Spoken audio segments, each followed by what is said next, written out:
From the tank on the campus of the College of Staten Island, CSI Sportsnet presents NCAA Division II women's basketball coverage live on the ECC network. In today's conference matchup, the College of Staten Island Dolphins take on the Firebirds of the University of the District of Columbia.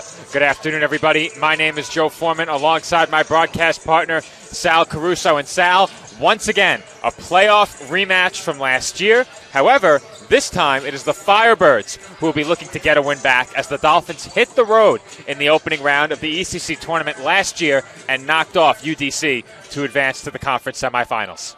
Yeah, I mean, the Dolphins last year, they won that game, obviously, and like we said earlier in the show about the men's being a totally different team, well, this team is kind of totally different as well for the women, but not so much in a positive way this year. They lost a couple of players, chemistry-wise, have been in and out in certain games. Shooting has been slumped here and there, but they are resilient. They don't give up. They get down, and they do make the game close enough where they can come back and win those games. Well, this women's basketball team, certainly a resilient bunch, and I have to preface before I go any further, as always, this is the McDonald's pregame show. McDonald's, our great scoreboard sponsor here at the College of Staten Island, bringing you our pregame coverage each and every CSI Dolphins home game. But Sal, you mentioned it, the women's team struggling a bit right now in the midst of a lengthy losing streak. However, they have battled back from behind in several of those games. They let some of those games get away late as well. So they're looking for a complete four-quarter effort today. That's been elusive for them. We've seen them go anywhere between 5 and 10 minutes in a given game without a made field goal. That's something they can't afford against the UDC team that comes in playing well this season. That being said, they have not played nearly as well on the road. Yeah, so this is going to be a tough matchup for UDC, I think, just because of the being in the road environment here. They are 4-1 against the ECC conference this year. The Dolphins have a win against them, obviously, and are looking for one this year as well. They might meet in the playoffs again. Although the Dolphins right now, playoff chances are slim, they can still get up there with a few wins if they can both them together here in the next couple weeks. Well, despite the losing streak, the good news for women's basketball, there is plenty of basketball left to be played in this season. And they began the year 5-2 with 2 conference wins. So women's basketball at 2-3 in the ECC. With a win here today, they can really begin to close that gap with UDC. They would move to 3-3, and the Firebirds would be 4-2. So there would only be a 1-game difference between the Firebirds and Dolphins in the conference standings if CSI wins. If UDC wins, they really separate themselves from CSI. And as we mentioned earlier, for the CSI men, a 5-1 start in conference play really sets you up well for a potential berth in the postseason. And the way UDC is playing, you have to figure they are ticketed for the playoffs. Yeah, they definitely want this win. 5-1 record where the second half of the season is already getting underway and are nearly going to be done in the next few weeks with the spring semester starting. Still a lot of basketball to be played. The Dolphins can string together a few wins against ECC opponents. Doesn't matter how they do it. They just got to pull out a win no matter what it takes. So the lone loss in conference play for UDC came against D'Youville. D'Youville is now eligible for the postseason. They were not eligible last year, so something to keep in mind, one less spot in the playoffs for these women's basketball teams. So as starting lineups are about to be introduced, Sal and I will step aside and wrap up the McDonald's pregame show. Coming up next, women's basketball takes on the University of the District of Columbia in a playoff rematch from last year's ECC Championship opening round.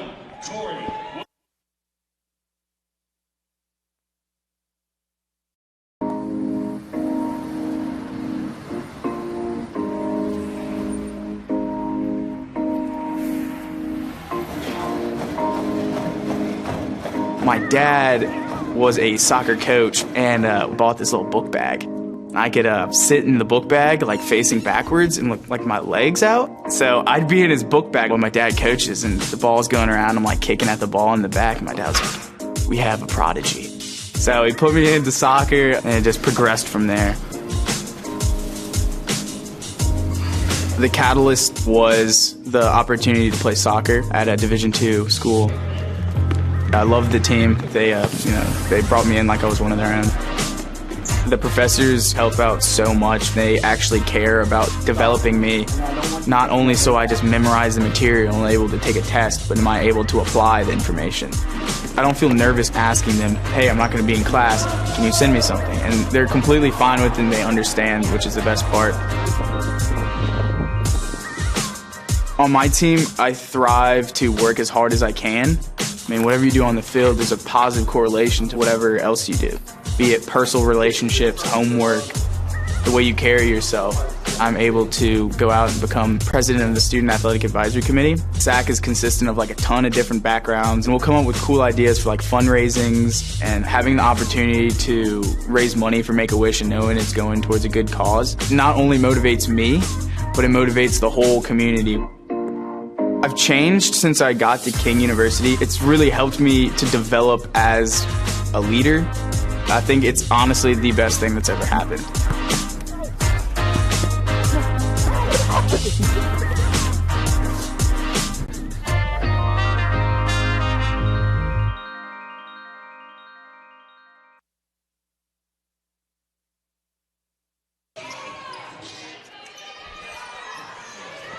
And we're back from the tank, where we have tip-off between the Dolphins and the Firebirds. They couldn't finish the sportsmanship statement, Sal. They just tipped right off. Yeah, that was funny. So that doesn't really ever happen. I guess the referees have somewhere to be as well today. Well, Sal, you and I are headed to Madison Square Garden as soon as this game is over. The Knicks take on the Raptors tonight at MSG. Sal and I will be there as the first shot of the game is good. Latavia Jackson gets UDC on the board. So right away, going inside is the Firebirds with a quick bucket to go up 2-0 here in the early going. And in the passing lane was Destiny Riles. She will have an easy 2 at the other end, and just like that, UDC leads 4-0. Not a good start. Less than a minute in, a turnover, and 4 straight points for the Firebirds. Not the start the Dolphins were looking for. Last year at UDC, they got off to a really tough start as well. And Ashley Lambert has CSI on the board with that bank shot. Yep, that bank was open for her there. I don't think she meant to do that, but she'll take the 2 points anytime. Did she call glass? That's the question. I don't think so. This is Riles on the wing. Entry pass goes inside. And Tori Williams can't finish. Fight for the rebound, and Phelan has it. Kyra Rose into the Dolphins starting lineup, and with the abbreviated introduction and sportsmanship statement before tip-off, we didn't get you the Chi Aesthetics Med Spa and Wellness Center starters. As Phelan is off the mark on a deep 3, Alarcon fighting for the rebound, but it goes to Jackson. The Dolphins doing a good job so far, early going, pushing them, being physical with them to start. Nia Ford with a head fake and barrels into a defender as Alarcon draws the charge. Alarcon does that a lot throughout the season. Sacrifices the body and always gets to the spots. Good defense from Alarcon. We've seen her do that several times this year, positioning herself defensively, sacrificing the body, and altering shots. Dolphins starters: Kaya Johnson, Kyra Rose, Jenelise Alarcon, Ashley Lambert, and Dana Phelan. Destiny Riles, Latavia Jackson, Tori Williams, Ayana Ellis, and I'm missing one. Nia Ford, 5th starter for the Firebirds. Off the crossover, Williams can't connect on the step back. Kaya Johnson with the rebound. You know, for a small guard, Kaya Johnson is a great rebounder. Johnson does it all. Facilitates, can rebound, and can score. Had a really nice game at UDC in the postseason last year as that jumper's off the mark. Here come the Firebirds. Going aggressively at the basket was Ellis, but she can't finish. Yeah, kind of a forced shot there. I'm not sure if it was altered or she thought she was fouled, but totally missed the rim in that one. Foul call at the other end of the floor. Firebirds foul charge number 1, Tori Williams. The win for CSI against UDC in the postseason was the first CSI win in program history against the Firebirds. And you can't talk about that game without talking about the performance of Jenelise Alarcon. She played all 40 minutes and scored 34 points to go along with 10 rebounds. And they needed her to be there for all 40 minutes as well, or else they might not have won that game.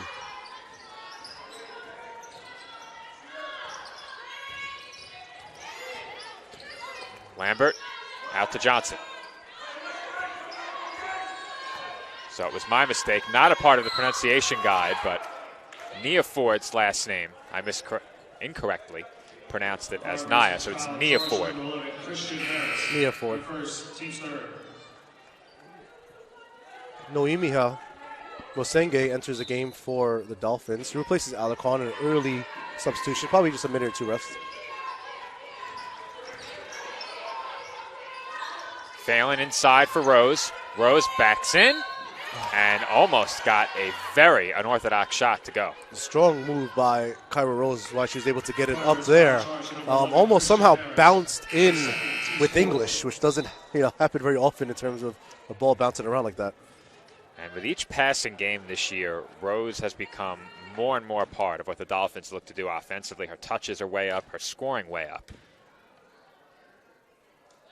And she knocks down that free throw. I like her physicality, Joe. I think she's really good down low. She uses her feet well. I think she can work with her hands a little bit, catching the ball a little bit more consistently. Otherwise, she's a solid player for the team.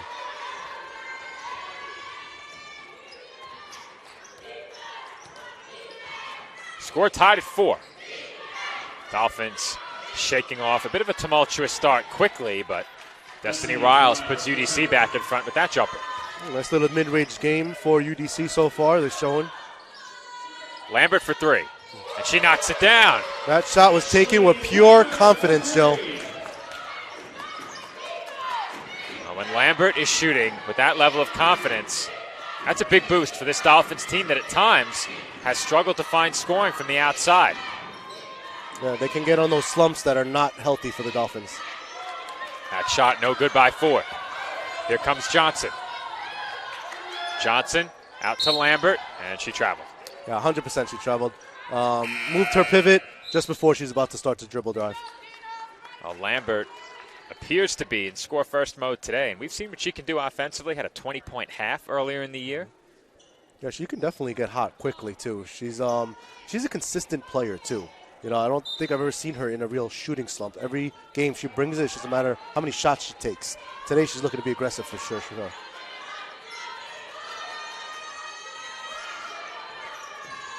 Ellis to the basket. Pulls up. No good off back iron, and Masenge has the rebound. And very quickly, a tie-up results in a jump ball, but possession will stay with the Dolphins. Tie-up there between Latavia Jackson and Kaya Johnson. Among qualifiers right now, the only Dolphins shooting above 40% are Jenelise Alarcon and Kyra Rose. Rose is shooting above 46% from the field. And a lot of those shots have come around the rim, but have not been easy shots, as I think Johnson got a piece of that on the attempt by Lambert. Now Riles looks to attack, and she lays it in.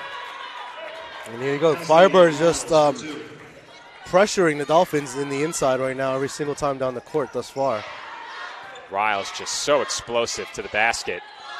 And combine that with the ability to knock down jump shots, and she's a really tough cover. One of the premier players in ECC women's basketball. And right there, she nearly came away with another steal, but I think there was certainly body contact there. You can tell just from her frame, she's physical. She's battling. She's tough. She's not going to back down on anybody. And very quickly, we arrive at our first media timeout inside of 5 minutes to go in the opening quarter. Dolphins trail 8-7.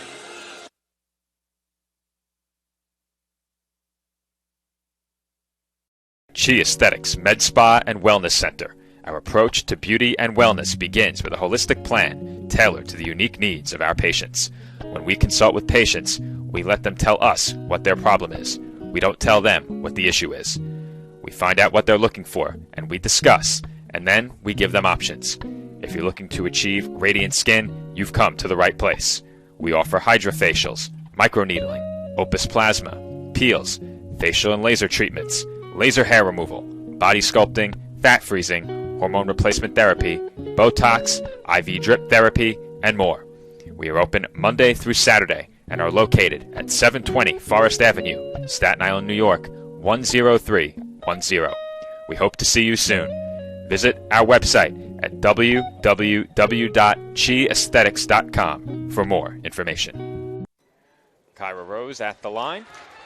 And the first free throw attempt for her is no good. One more coming. Yeah, Kyra is not a great free throw shooter, but she does knock them down at a decent clip.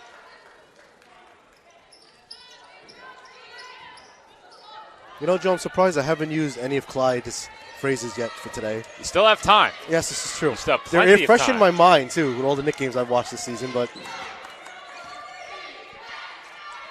Wednesday with the impending winter weather, or I should say Thursday with the Another impending storm? storm. Tickets were very cheap, and I have season tickets. Couldn't get rid of that game. Nobody wanted it. Wow. So I said, well, I guess I have to go. And I attended my second game of the season. I'm 2-0. there you go. Making it 3-0 hopefully tonight. Hope so. Now, we have shoot-around passes. Unfortunately, we have to be at the arena by 5:30. I'm not seeing that happen. I don't think that's happening, Joe. Steal by the Dolphins here. Here comes Lambert up the floor. Off the turnover, Ashley brings it back out toward the corner. Had no dribble and kicked out. Alarcon thought about the three for a moment. Instead, gives it up to LaFaro. Now Lambert on the wing. Uses the Alarcon screen. Gets open. And throws one off the back rim. Yeah, it's a little bit off there. You can see she's shooting with confidence here, but just the shot's not falling for her right now. Dolphins have featured Lambert early as that rolls off the rim on the three-point attempt by Johnson. Junior for UDC. Averages 7 points per game. Singay couldn't finish the finger roll. Senge has a lot of shots down low that she just botches sometimes. I think sometimes, as we see from behind, Well, that's was weird. able to block that. Pass on target, but Alarcon couldn't reel it in as she contends that Riles touched it last to no avail. But Yeah, she might have been right. She definitely could have touched the last, but at the very last second, it looks like might have went off her jersey or arm or there. back to your point about Masingay, there are some shots she makes around the rim, specifically off of that spin move, where I ask myself, how did she do that? Yeah, she's And then one of there those. are shots that looked like that one. Yeah, well, she's what you would say is she's a good bad shot shooter at times. I think she has an uncanny ability to hit tough shots around the basket, as does Jenelise Alarcon. Yes, but Janelise just is a workhorse down there. Jenelise has been far more efficient Yes. statistically. She also gets really good position down low. I think Masenge doesn't find the right positions at times. Well, I think on that last attempt anyway, Masingay operates with a full head of steam, whether it's off of a cut or a drive. She's moving at the rim full speed. Yeah. There isn't really, 50%. It's more going all out ahead of every shot attempt, and sometimes that makes it a bit harder. There's a lot to be said for good body control around the basket. I mean, aside from Brianna Moore being a post-up, the biggest, the tallest player, I would say Nohemi is probably one of their strongest post-up type players and driving players as well. Masingay has done her best work on the glass. Player capable of grabbing 10 rebounds in a game if given the minutes. Lambert to the rim, can't finish. Alarcon on the putback, and she scores. There you go, Alcon's first basket of this game here. CSI now has a 10-8 to lead. And the Dolphins force another turnover. Weesey up the floor for Lambert. Shot fake. LaFaro, travel. Yep. And those are turnovers the Dolphins can't afford. They can't afford those turnovers. Just dribble the ball right before you're about to make your move so that there's no chance of a possible travel. Dolphins have certainly made things difficult on the Firebirds in the early going. UDC just 4 of 12 from the field. However, the Dolphins are just 2 of 8. Yeah, both teams not shooting well. If you just turn this on and you watch this game for a few minutes, you might think UDC is winning this game, but they're actually down by 2 points. Right now, free throws the difference. The Dolphins 3 free throws made. UDC yet to attempt a free throw. As converting off the offensive rebound was Jada Boonight. And it looked like Oya Consola had her boxed out, but Boonight just went up over the top, banked it in. Well, you know what happened, Joe. You jinxed her. You jinxed them. You said it, not free throw yet, and there we go. Good point. Good point. And to make sure the point was hammered home, it's going to be a single free throw. That's right. Not free throws.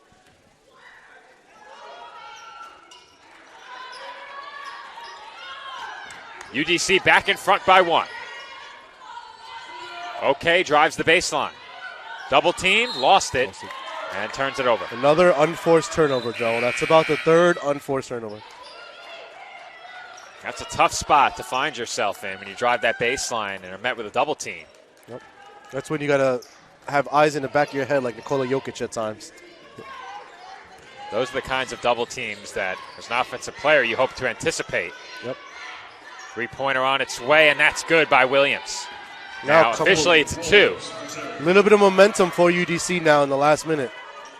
I don't think I've ever had more issue with discerning 2-pointers from 3-pointers than I have this season, as OK misses from the corner. Really? From here, I thought that was a 3. In my defense, it's very hard to tell. Yes.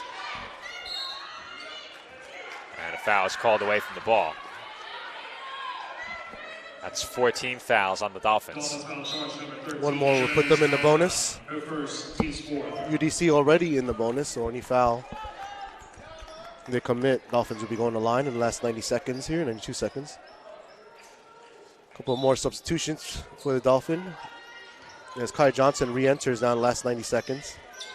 Nice fake there by Williams, and she gets the roll. Beautiful footwork by Williams.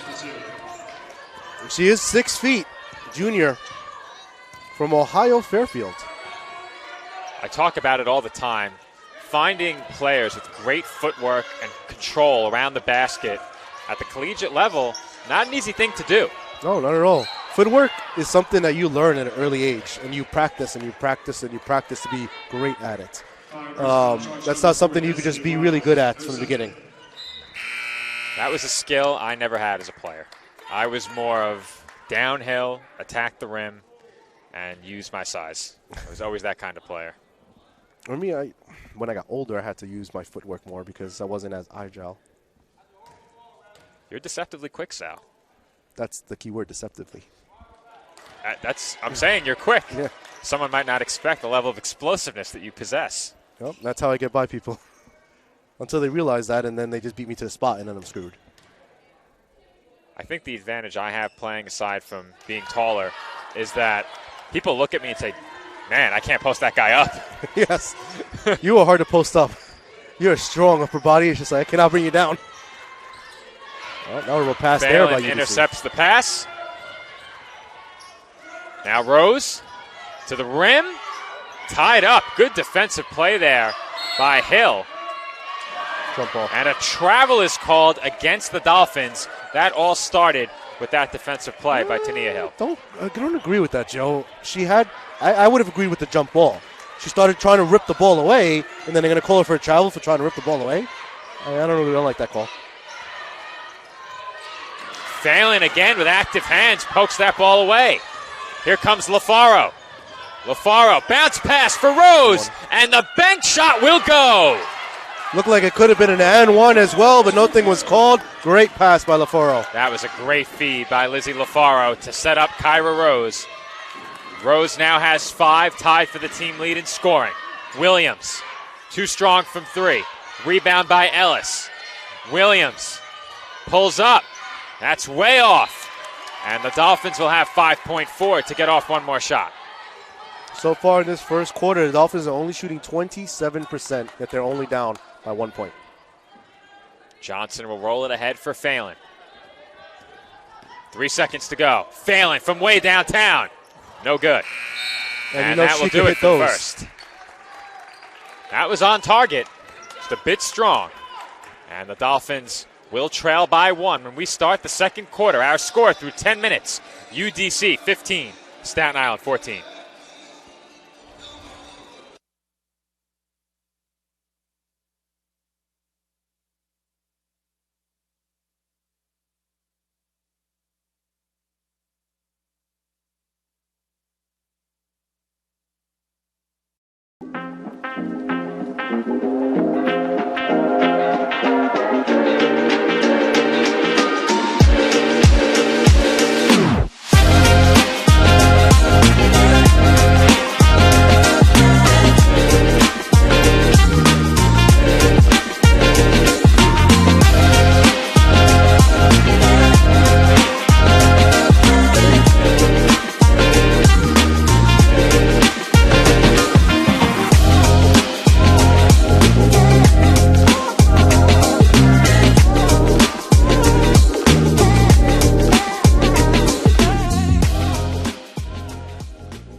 Start of the second quarter from the tank, where the Dolphins trail by 1. UDC on top of CSI, 15-14.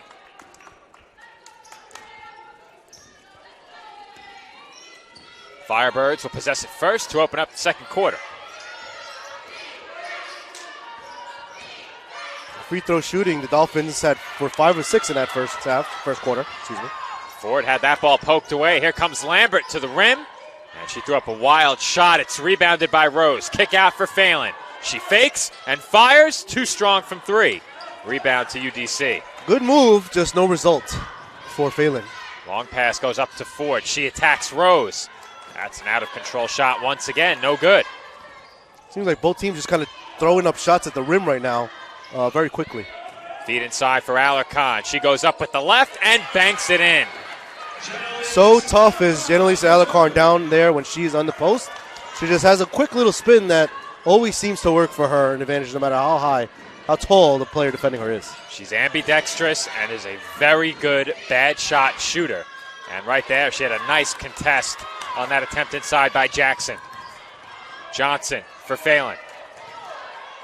And Phelan will swing it to Alarcon. Janelise crosses over and kicks out. Lambert for 3. No good. As soon as you hesitate, Joe, it's when you're most likely going to miss the shot. Take the first one. I can attest to that. Those who hesitate usually miss. Phelan thought about it, looks to drive, and is fouled.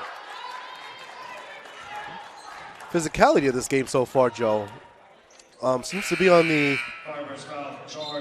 Seems to be what's the story of this game so far.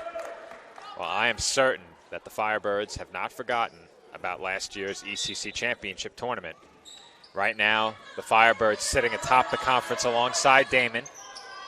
Damon defeated CSI on Friday. Damon faced CSI in a semifinals matchup last year. Dolphins led that game at halftime. This is Kaya Johnson. Nice hesitation. And it looked like Williams made a nice recovery to block the shot, but instead she's whistled for a foul. Yeah, she got her on the body, Joe, there. Definitely got the ball first, but then her body reared into Kaya Johnson, and that was when the foul was called. So Johnson will head to the line for 2 shots, chance to extend the Dolphins' lead.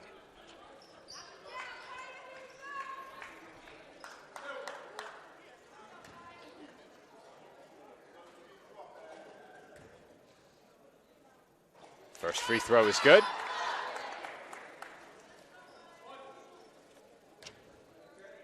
Kaya Johnson, the 60% free throw shooter. 12 of 20 overall.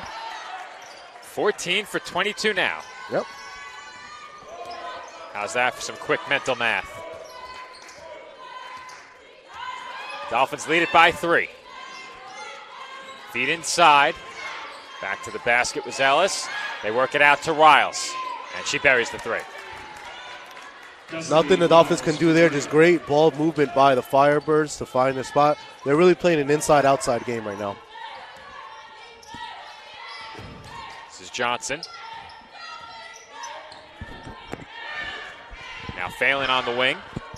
Over to Rose. 12 to shoot. Phelan right back to Rose. They want Alarcon, and not allowing that pass was Boonite. Here come the Firebirds. Riles pulls up, and Phelan altered that shot, but Riles banked it in. Yeah, some little bit of luck there on that shot. That was well defended, but somehow still banked in. Riles now has 11.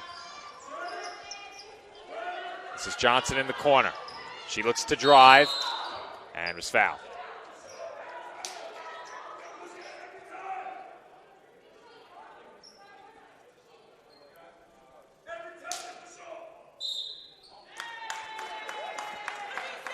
And I don't see this very often, Joe, but it seemed like UDC coach was complaining about the call there, saying it should be offensive, and they end up actually changing the call.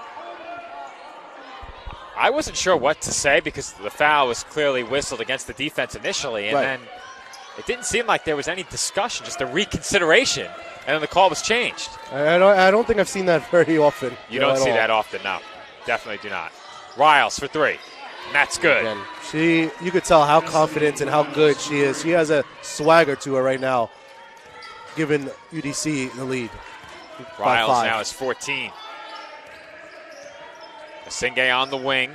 Up top for Rose. Rose lost her handle on the ball, and timeout was called by the Dolphins bench. Timeout, Dolphins. And that's a good timeout by Nicole Sarcone. We'll step aside for a quick 30-second break.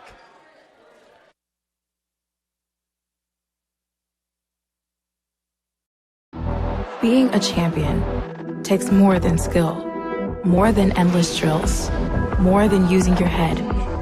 Being a champion takes the heart to give it your all, the agility to thrive from any angle, and the relentless drive to be the best. Welcome to Division 2, where the pursuit is yours to create, and the question isn't, can you do it? It's will you?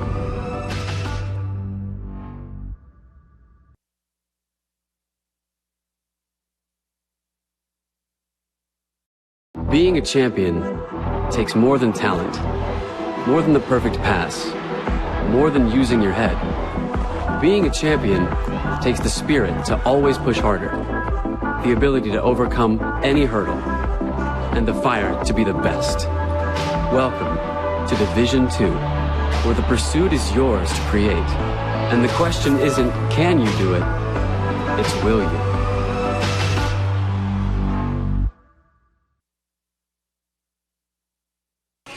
And we're back from the tank, where the CSI deficit is now 5 points. Dolphins right now in the midst of a bit of a scoreless stretch. And it's an 8-0 run for UDC, powered by the offense of Destiny Riles. Yeah, she's been on fire the last few possessions, really taking it to the Dolphins on the offensive end. A couple of jump shots, some good drives, and a few steals in the game as well. Riles with 14 of the 23 UDC points. It wasn't too long ago that the Firebirds were shooting just 33%. They're now at nearly 42%. The Dolphins still shooting under 30% from the floor in this game. Dolphins 7 of 8 from the line. That's kept them in it. Yeah, those free throws so far is really what's them in the game. That's a nice move by Kyra Rose. The Dolphins bench wanted a foul. And that's what you want to see more of as well from Kyra. Those strong drives, one-on-one. At times last year, Kyra was a bit out of control going to the rim. She has really changed that this year and done a great job maintaining good body control around the basket. You can tell she's worked on it. And again, Riles knocks down a jumper. Dolphins right now have no answer for her. No, she's just unconscious right now. Riles Jr., 5'3", from LaSalle University, Maryland. She's really just giving it to the Dolphins in every possession. This is Phelan over to Lambert. Lambert is defended closely by Johnson. Kicks out for Kaya Johnson. Johnson finds Phelan with 5 to shoot. Phelan for 3. No good. Rebound tipped out toward the perimeter and brought in by Jackson, who is on the move. Left open, Johnson for 3.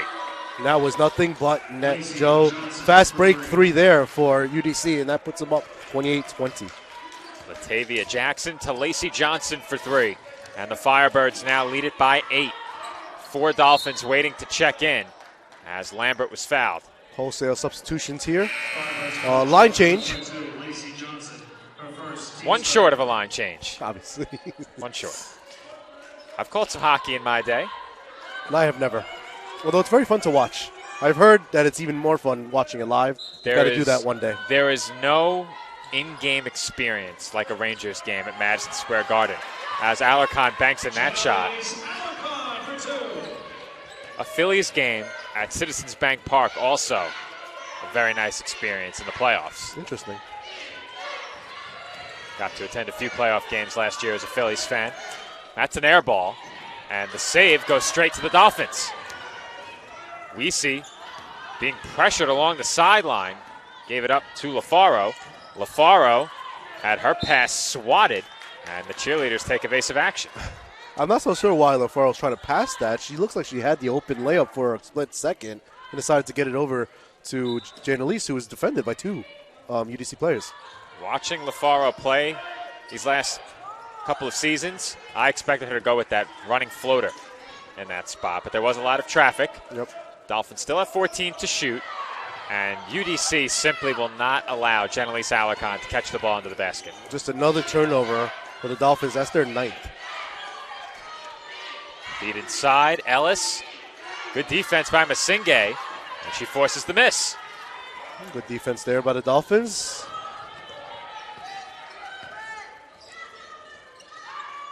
Haggett for Alarcon, Beautiful pass. Oh. and Alarcon is fouled. Good play design there. Easy pick and roll situation there. Great rolling by Jenelise Alarcon. And first, Steve Moore. Well, that's an effective way to get Jenelise the ball. If you can't make that entry pass, some pick and roll will give her some opportunities around the rim. Those have been few and far between. And I know at times the Dolphins would like her to shoot a bit more, but in a lot of the games we've covered here at home, those shots haven't been there. Yeah. Defenses have focused on her almost exclusively at times. Yeah, she's the focal point in every defense that they're going to throw at her. So they're going to make her really try to struggle. And then they feel like if she struggles, the rest of the team will struggle. I think if you're the Dolphins, just surrounding her with consistent outside shooting would lessen the burden on her greatly. Which at is that what, end of the floor. Which is what they don't really have aside from Phelan maybe and Ashley. You know, everybody else can shoot. I wouldn't consider them shooters. Haggett's been a good shooter for them so far. Her minutes have been off the bench primarily. I think she did get a start somewhere along the way. Yeah, but it's hard as a shooter to get a rhythm too. When you're on the court and you don't have enough minutes. As a shooter, you want to get that rhythm shot going, and you need more than a handful of minutes a game to do that. I don't know if you saw that, Sal, but Masinghe buried that last three from the corner. It did not count. As Alarcon was fouled first, she'll head back to the line for 2 more shots.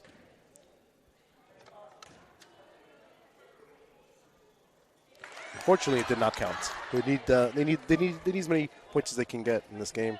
As so far, it's a close game, back and forth. Well, 3 is greater than 2. And Alarcon only hits 1, so that ball's tipped out of bounds, and CSI will keep it. Little serendipity for the Dolphins. Another Clydeism, though. Is it really a Clydeism if you don't rhyme? That's true. It's not. That's definitely a Clyde word. That is definitely, he uses that a lot. I actually met Clyde Frazier with you. Yes, we did. As Haggett is off the mark from the corner. I want a rush shot there. And I told him, the last time you met me, you called me a ball hog. True story. More on that in a second. Riles from the top of the arc, defended by Haggett. Jab step. Big crossover by Riles. She spins, fades away, and can't get the shot to go. Rebound by Williams. Masinghe is there. And Masinghe commits the foul. It's only a matter of time there until she got fouled. So the first time Clyde Frazier met me, I was in a stroller, autograph signing. The basketball on the desk that he was signing rolled off into my stroller and into my arms. I didn't want to give it up. So he said, we have a ball hog here. That's awesome, Joe. That is when I first met Clyde Frazier. You can never forget that experience either. Well, I was in a stroller. I didn't remember it. My father did. So, not my Right. memory. How old? Had to be. You don't If remember. I'm in a stroller. You're in a stroller, you got to be 2, maybe I 1. hope I wasn't older than 3. You hope. That would be rather embarrassing. We're going to have to try to get some footage of Joe in that stroller there at 4 or 5 years old, Yeah. maybe. Looked a bit different back then. And as another Riles steal, in possibly? the passing lane. Nope. And Okay. Tyler was cringing as Riles was barreling toward our camera. Yep, he was right there, ready to save the camera only and the monitor, not so much himself. We saw Tyler's quick, active hands earlier in the season. He swatted a ball away from the camera emphatically. Oh, we need that. It doesn't quite have the same effect when I swat the air.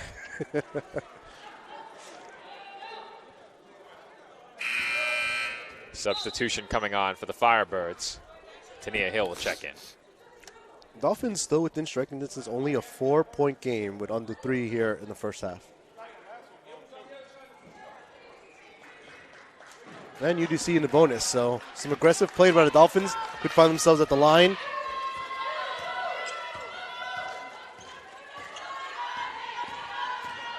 Weesey almost lost it, and she is stripped. Steal by Hill. Riles, bounce pass for Williams, and Williams lays it in. Yeah, I was with the crowd there, Joe. I thought Nas might have traveled there, but no call was made. Seems like the Dolphin fans have migrated. They were on our right during the first game. They're now to our left. That's right. And that ball was thrown away by Weesey. I don't know who that ball was for. It was between two Dolphins, and Williams lays it in. The Dolphins getting sloppy now, and it's quickly an 8-point game. Dolphins, of course, hope to avoid a drought to end this first half. This is a big offensive possession. And that is not the result they were looking for. Another turnover. Riles was left open. And, boy, I don't know about that one. I wasn't looking at that one, Joe, because I was looking at the amount of turnovers that Dolphins have now. They're at, I believe, 13. And I want to say there's 5 in the last 3 minutes or so. I thought that was a really tough travel call on Riles. I didn't see it. Makeup call? Could be. I do believe in those. I believe makeup calls happen. They all the certainly time. exist. Now, I'm not saying they needed a makeup call, but the crowd certainly thought so. Yeah, referees will never admit it. And to get the ball to Alarcon, the Dolphins have to take very big risks with their entry passes. It's never a clean entry. Yeah, and I'm not so sure why. It seems like they're bunched up in the middle. Space it out, get her to the side, and then wait for her to get in position and throw her the ball. She's double teamed a lot down there. It's tough to get her the ball. But the question is, with turnovers piling up, how often can you afford to take risks like that when possessions are at a premium? Yep. You got to take the best shot available, and if Alcorn's post-up is not the best shot at that moment with a double team, you got to swing it and go for another play. 1:35 to go, first half. Dolphins trail by 6. I don't want to jinx it, Joe. We're making good time so far. Sal. The audience doesn't care about our shoot-around at the Garden. Look what you've done. Foul call against the Dolphins. I don't believe in jinx. I didn't until I started doing commentary. Really? Then I learned very quickly that it's real. It is real. Unfortunately for me. Perfect example is the amount of no-hitters that I've jinxed out of being at least 3 or 4. Oh, boy. Williams with an easy layup off the inbound puts UDC back up by 8. Tori Williams, 6 foot of easy basket there. Alarcon was left open, looks to attack, and kicks it out. Phelan to Rose. Rose to the basket, and she had it swatted away by Hill.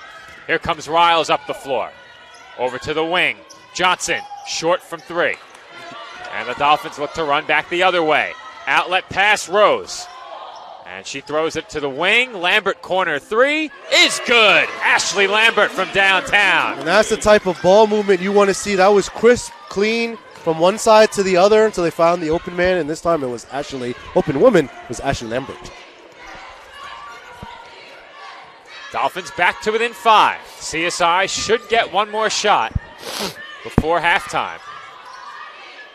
Williams can't get the roll, and the rebound goes to UDC as Boo Knight pulled it in. She was fouled, but the Dolphins did have a foul to give with 19.9 on the clock. Yeah, Kyrie did not like that call whatsoever.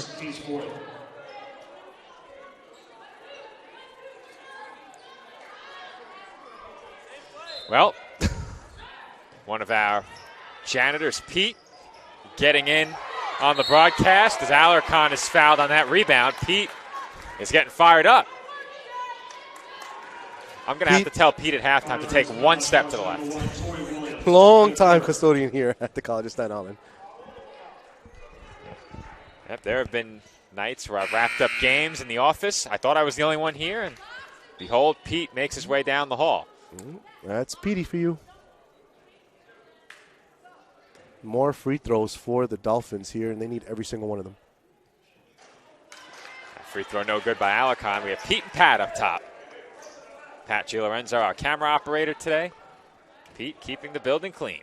And Alarcon goes 1 of 2 from the line. 14.9 to go in the half. And that's a bad foul. I'm not so sure that was a foul. She kind of just tripped up a little bit. It was a quick whistle. Yeah, it was. But I thought it was a foul. Yeah. I did. I think whenever you have contact, as soon as a player receives the inbound pass, you're going to get that call. Most likely. especially if the contact knocks the player off balance. So Riles to the line. Sal with the ultimate jinx. Since he commented on how well this game was moving, we've had 4 whistles for fouls and now 4 free throws. We have. Riles goes 0 for 2. And on the putback, Bouknight banks it in. UDC by 6. 7 seconds to go in the half. Alarcon looks to drive. Triple team finds Rose, and the layup won't go for Rose, as that will do it for the first half. UDC leads CSI 37-31. Nicole Sarcone joins us for the TLC Physical Therapy halftime report after this short break.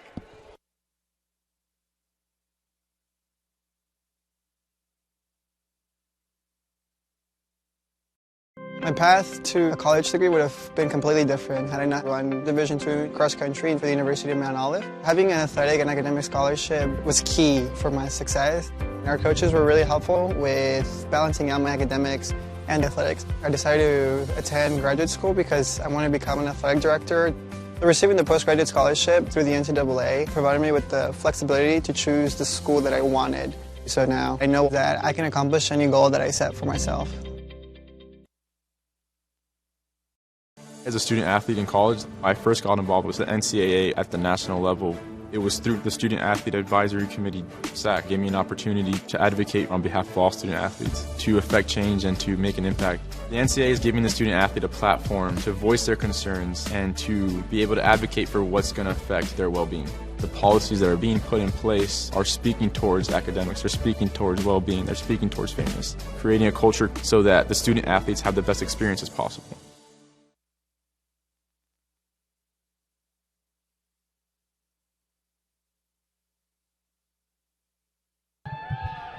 And we're back for the TLC Physical Therapy halftime report with women's basketball head coach Nicole Sarcone. Coach, had a small lead early. UDC made a run late in that first half. What needs to change going into the second half? Yeah, I mean, I think our turnovers, we have 13 in the first half, kind of killing us, and it's stuff of us just playing hesitantly and at the top of the key. We know they play up the passing lane. We have to take that away and play a little bit more up-tempo and confident on the offensive side of the floor. I think and we're getting in front of their bodies for box outs, but we're not releasing, and so they're just pulling it right over the top of us because of their length. So we got to change those two things, and then we got to stop their points in the paint. Kyra and Jen doing good work around the basket. It's been a bit tough to get good looks in there, but they've converted when they've had the opportunities. Is that a point of emphasis, getting them the ball? Kyra, of course, inserted into the starting lineup today as well. Right. Kyra's been playing great, putting the ball in the basket. I mean, whether they're going to make a move or not, we have to get post touches. We can't rely just on what we do on the perimeter. So, yeah, we talked about that. At least get the touch in there and then play off of it. And, you know, Jen's going to draw a defense, so it's important for us to make sure she gets touches down there. All right, thanks, Coach. Best of luck in the second half. All right, that's women's basketball head coach Nicole Sarcone, and this has been the TLC Physical Therapy halftime report. When we come back, the Dolphins trail by 6 through halftime. Our score, UDC 37, Staten Island 31.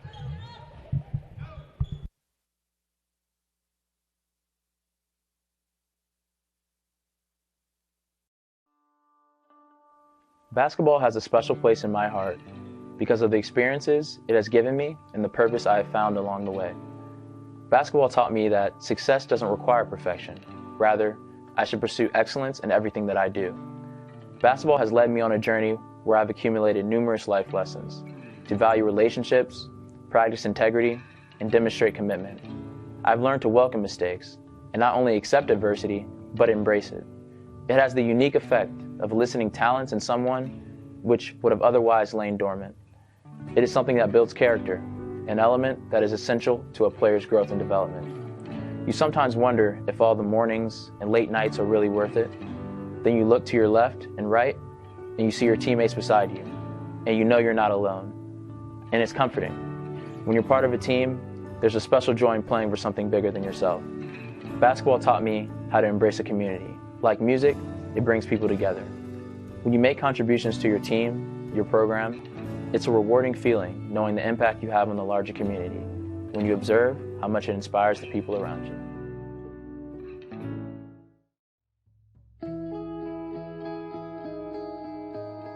Dear basketball, I was only a few months old when I took my first photograph with a ball in my lap. From that moment on, you never left me. Growing up in a small village in upstate New York, 2 miles from the Canadian border, you were my constant go-to for fun and entertainment. No matter if there was 3 feet of snow or the sun was scorching hot, I always found a way to be with you as you brought me so much joy. As a child, you always had a way of bringing the neighborhood kids together. Every day we would find our way to the circular paved patio I had in my yard with an 8-foot rim nailed to a tree. It wasn't the classiest court to play on, but it worked for us, and it's where my passion for you began. Little did I know you would take my friends and family on a journey of a lifetime. It was from you where I learned to be brave, courageous, and adventurous, that if I stuck with it through my moments of failure, disappointment, and heartache, I could achieve anything I put my mind to. Like attending Duke University on a full scholarship where I was able to surround myself in greatness both in the classroom and on the court. It is here where I truly learned how to step out of my comfort zone and discover what I was made of, refusing to let my insecurities and fears hold me back. Gail Gestencourse and her incredible staff, along with my teammates, gave me a family away from home that I could have never dreamt of as a little girl. The ACC championships, the NCAA tournaments, including the national championship game in 1999, cannot match the friendships and relationships I developed because of basketball. See, I find it to be the relationships that we develop through our sports participation that are in fact the most meaningful and memorable. Basketball, you have given me a life team that I can never repay you for. You have supplied me with a platform that allows me to give back, to inspire, motivate, encourage individuals to go after their passions, to push through their failures and be fearless in stepping out of their comfort zone. It was because of you I was able to start my first company with co-founder Colleen Healy from UConn Women's Basketball called Orca Leadership. Orca standing for opportunity, resilience, contribution, and accountability. All 4 pillars we learned from playing your game. Even further, we were able to start up our own academy called Beyond the Game Academy, helping athletes across the country reach their dreams. I could have never imagined this life, and I have you to thank. Thank you, basketball. The opportunities that basketball provided for me has been crazy. Being able to travel all over the world, to even a different country, just being able to meet so many different people and build so many different relationships has definitely just opened so many doors for me. Opportunities that basketball has provided me, just to meet a lot of people, travel a lot of places, around the world and also around the country. It's just, a great experience to make me a more well-rounded person. Just being able to learn from my teammates, learning really what sacrifice is about, learning about hard work, just being a part of a team, having that support group, having somebody that's there to support you no matter what. It's been great.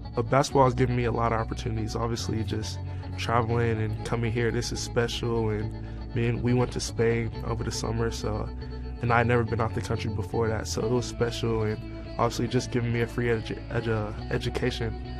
I mean, it's a big thing, and I'm glad basketball has been able to do it for me. It's provided a lot of opportunities, provided me to get a college degree, travel places that I never thought I would travel to, and just meet new people. I'd say basketball has just provided me with a variety of opportunities. I mean, just the connections that I made in the Purdue community, and kind of just growing as a player and as a person has.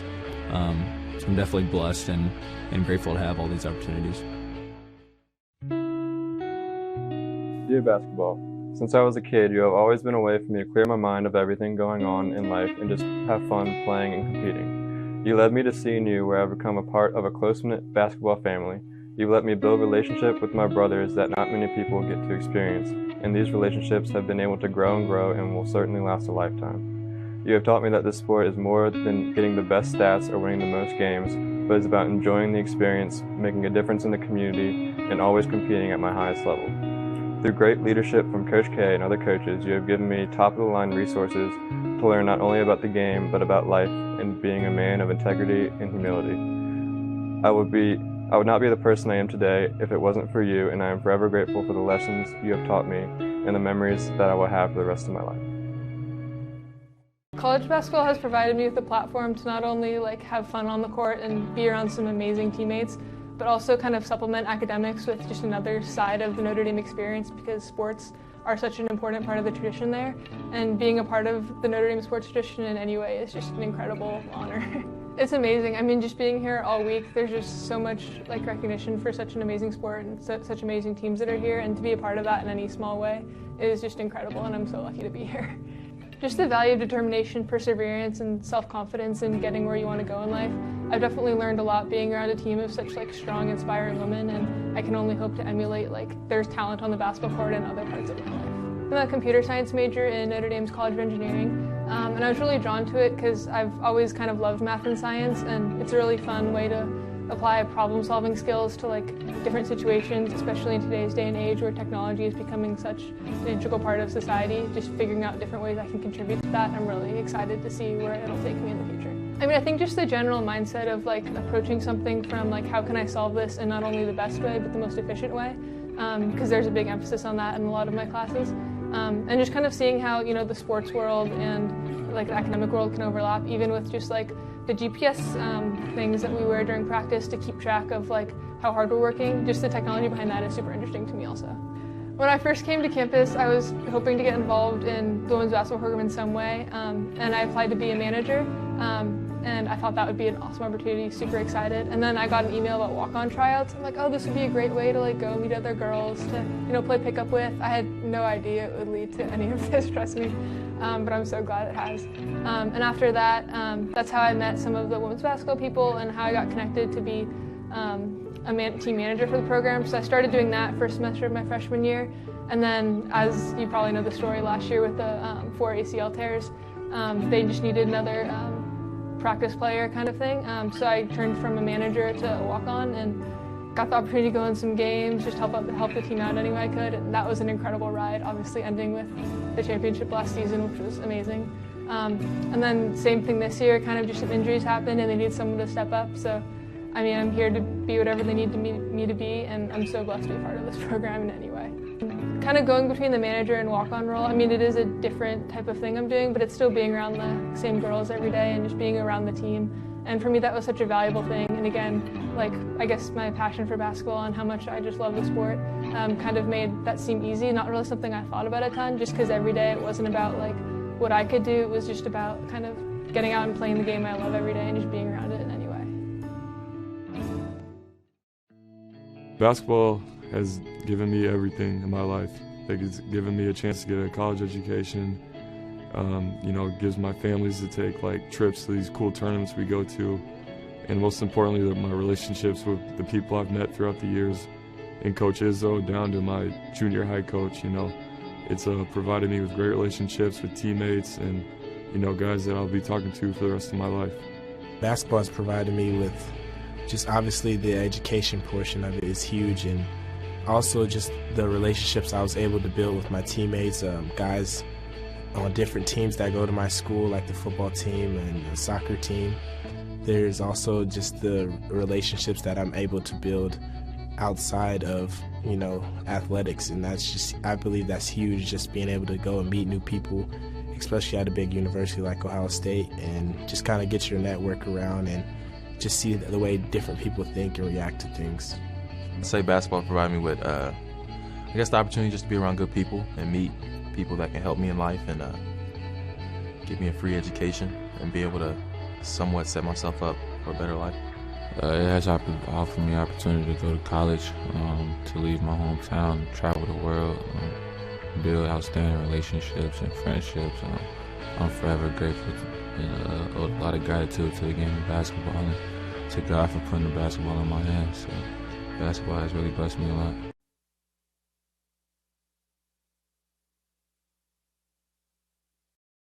Dear wrestling. Dear volleyball. Dear softball. Dear soccer. Thank you for taking me on a journey of a lifetime. You have given me light in the darkest times where I thought light could not enter. This sport is so special to me because it taught me how to be a good sport. Shake hands before and after you wrestle. Showed me how to reach really high highs and really low lows. It taught me how to be a man, how to deal with adversity both on and off the mat. Soccer really is a beautiful game, and it will take you more places and give you more experiences than you could have ever dreamed of.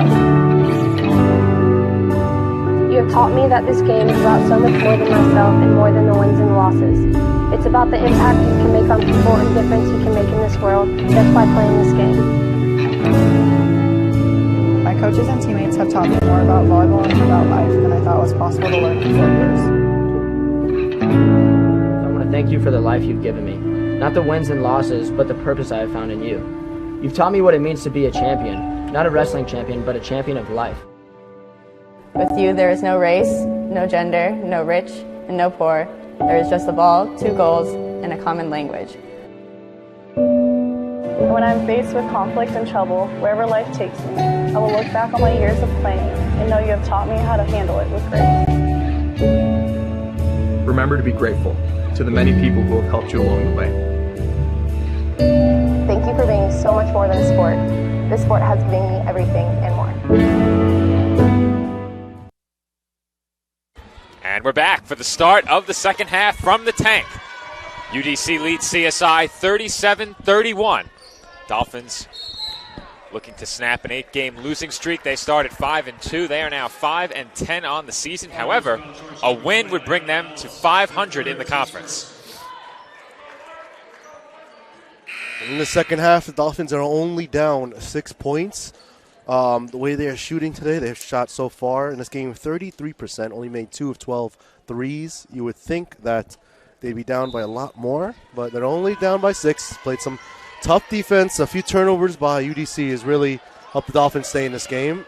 And this time, the Dolphins turnover once again, as they do lead in that category as well. We spoke about it at halftime with head coach Nicole Sarcone. Getting paint touches for Jenelise Alarcon, for Kyra Rose, necessary to open up shots on the outside. Yep, and when you get those possessions inside, it opens it up once they double team. But as soon as that double team comes, you got to be ready to pass and know where that open man's going to be. Well, we know Kyra, certainly a willing passer. Jenelise, a more than willing passer. One of the best facilitators on this team from a forward spot. So the Dolphins have no shortage of playmakers out there on the floor. Just a matter of knocking down the open looks when they get them. That's the key there. Shooting it with confidence as well. That shot from the wing well short. And the rebound goes to the Dolphins. Here comes Lambert, now Johnson. Lambert on the wing, feed inside for Alarcon, and the layup won't go. She rushed that one, thought she was the defender was more on her body, and she kind of let her go and didn't make the layup. There's an air ball from the corner, but off the offensive board, Jackson knocks down the short jumper. Now, how do you not get a rebound off an air ball when you have 2 Dolphins right there, and then that one UDC player is there and grabs it? That was tough. This is Lambert. Out to Johnson. Johnson pulls up. Too strong. Alarcon has the rebound. Jenelise tied up. Ball loose and stolen. Hit the ground hard there, the Jenelise. Nice move there by Riles, but Phelan stayed with her. But she does finally commit a foul. It was on the pass there, so no free throws. The Dolphins have done a really good job this game in the free throw lines thus far. They are 13 of 16. That's good for 81%.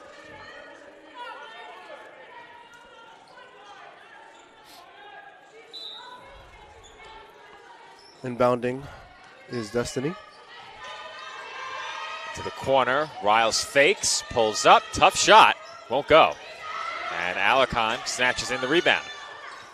Another rebound for Alarcon. She eats up those boards every single game. That last rebound gives Jenelise 5 for the game. That shot too strong off back iron. Rose takes it away and draws the foul. I was about to say, Joe, they better call that a foul because she got hit in the back. A little late whistle there, but she definitely got fouled. That's why she missed the layup. Remember, Sal, you and I have to be impartial.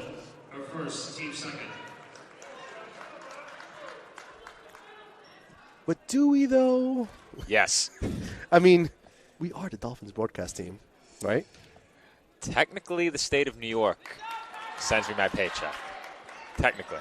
Right. I mean, have you ever heard a broadcasting home station not favor their team that they're Yes. at home for? That's called a job well done.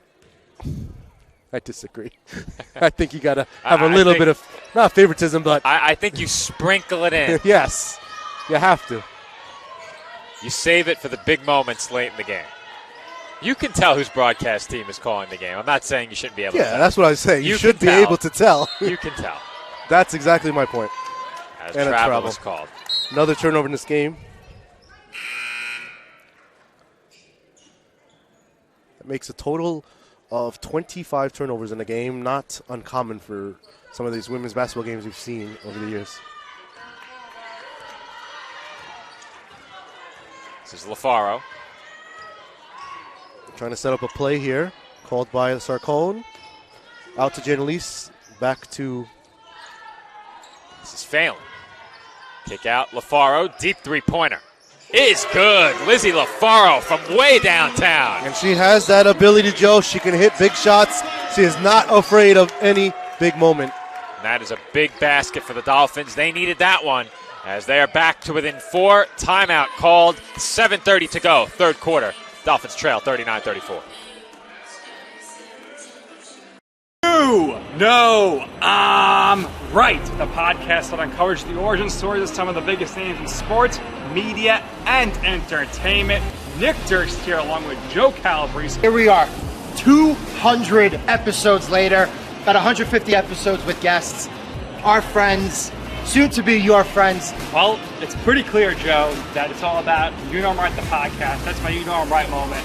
Wanted to do a podcast, and everyone was like, what are you, crazy? Who's going to listen? You're not going to get guests. Well, guess what? I'm the best when it comes to getting guests. You could vouch for that. I am so happy that you asked me to do this. I couldn't have been more thrilled. And follow us on socials. Check us out. I promise you, if you want to work in media, whether you work in media now, whether you want to quit your job and work in media, come to us, and I promise you, we will get you on the right foot. That's what it's all about, uncovering the origin stories of some of the biggest names in sports, media, and entertainment. Keep it locked on You Know I'm Right.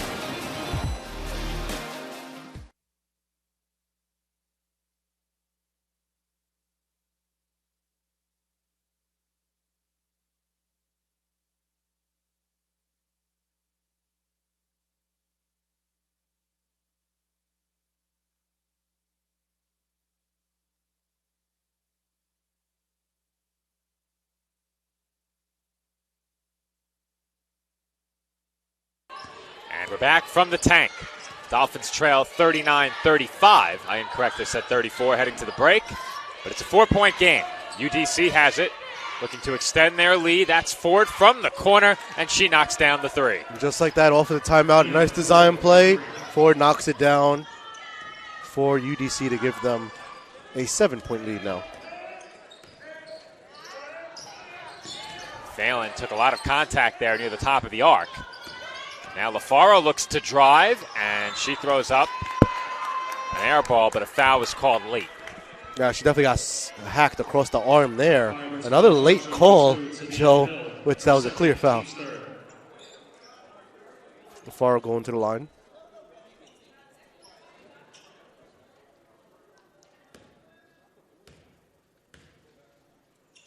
First free throw by LaFaro was good.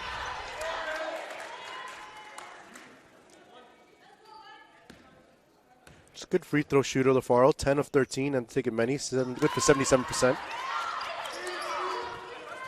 2 of 2 from the line for Lizzie. Dolphins back to within 5.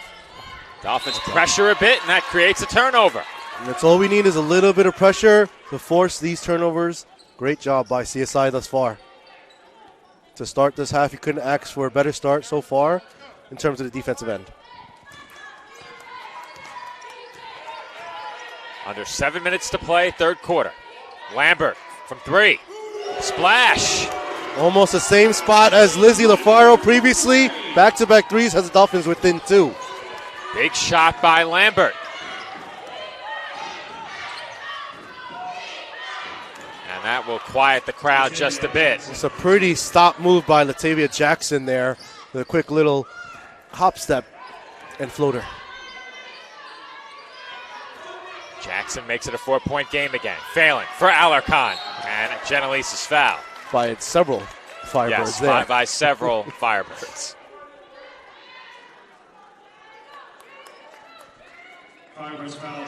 Alarcon will head to the line. The Dolphins will be taking free throws 21 and 22 in this game. And right now, that's the reason they're in it. Yeah, major part of it is that their free throw shooting right now. They have been shooting it well and getting there a lot too. For Jannalise, she's a good free throw shooter. I believe she's taken the most free throws aside from Kyra Rose, next to Kyra Rose, in the year so far. Alarcon was 6 of 8 before that one.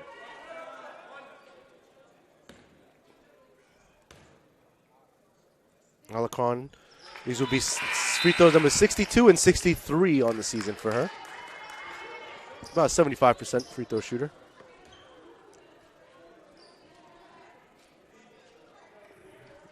With wet spot situation.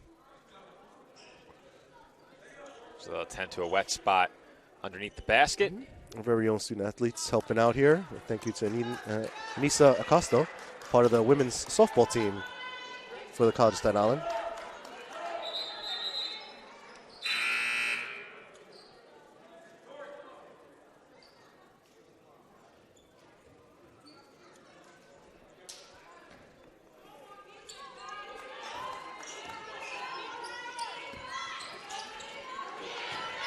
Firebirds lead it by 3.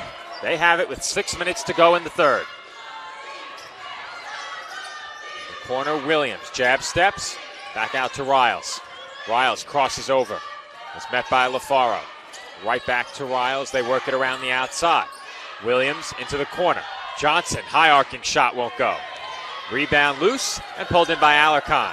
Who else, Joe, but Alarcon with the rebound? That's her 6th. Rose back to the basket. Finds Alarcon open, and the jumper is well short. Yeah, she's lacking confidence in her jumper today. Definitely not her inside game.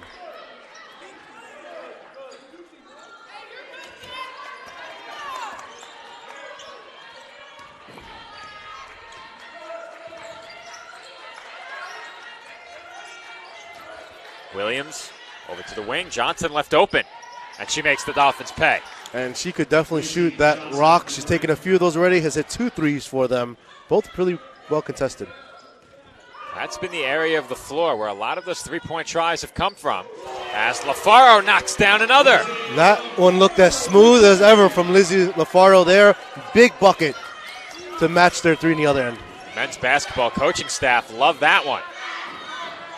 And the Firebirds answer as Williams hits it from the corner. Tori Williams adding on to her 11 points that she had in the first half. She did a really nice job. Her first 3 of the game.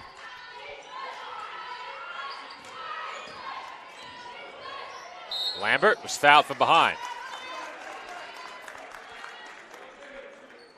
Once again, more free throws for the Dolphins here.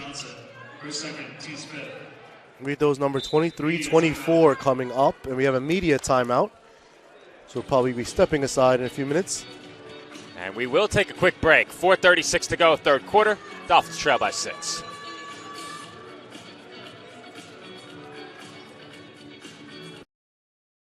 Hobra, a taco joint, Staten Island, where we're proud to have shared our family-first spirit with people from throughout New York City and the world.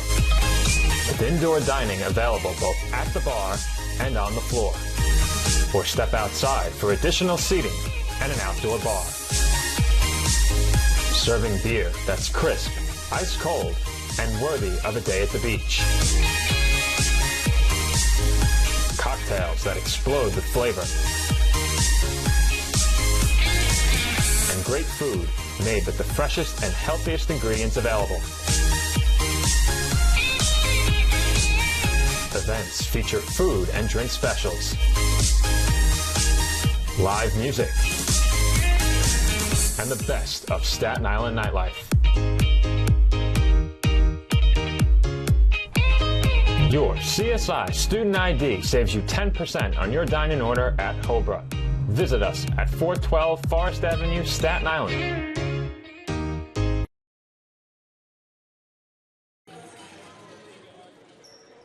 .436 on the clock in the third quarter.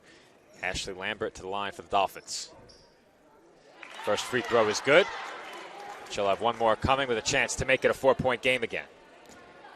Ashley Lambert, a smooth operator at the free throw line. And she goes 2 for 2 from the stripe.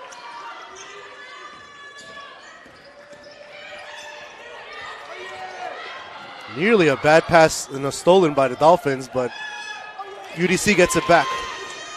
Watch out, Sal. Make sure to protect the players and the equipment. And that will energize the crowd a bit as the Dolphins force a turnover. Really playing aggressive defense right now with the Dolphins, and it is definitely affecting UDC. Lizzie LaFaro paid us a visit there. I had a feeling she was going to barrel into me, so I had to put my hand out there to make sure.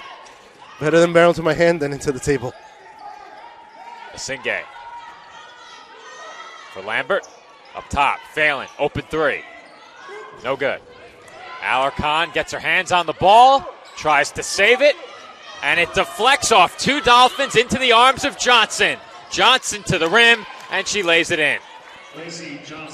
That time, a little bit of luck for UDC as the ball rolled right towards their basket, and they got an easy fast break that started quickly because of the way the ball rolled. LaFaro tied up. And they find Lambert. No good. Somehow. Destiny still down as well from that last play for UDC. LaFaro was barely able to escape that tie-up, and the ball did find its way out.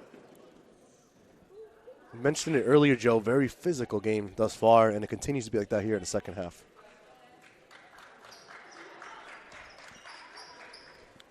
You think, Joe, sometimes the women's games are slightly more physical than the men's at times?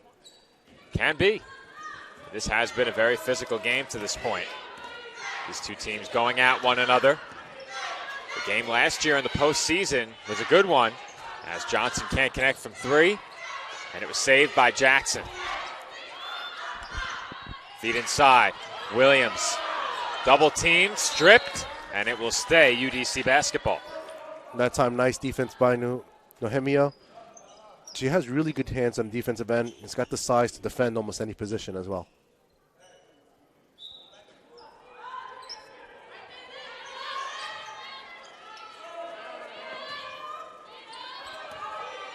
Tori Williams with the drive. On the wing. Got out to Jackson. Jackson jab steps in a double team shot clock violation. And the Dolphins will get it back, trailing by 6. Another good possession defensively for the Dolphins. That's about 2 or 3 in a row here, but the Dolphins still down. They need to make some shots if they want to get into this, cut into this lead, which they are down by 6. LaFaro up top, Masingay. Now Phelan on the wing. Lambert. Oh, nice feed. Pull up, tough shot, won't go. And the rebound goes to Bunai. Good possession. They got the shot they wanted, but just not able to fall down.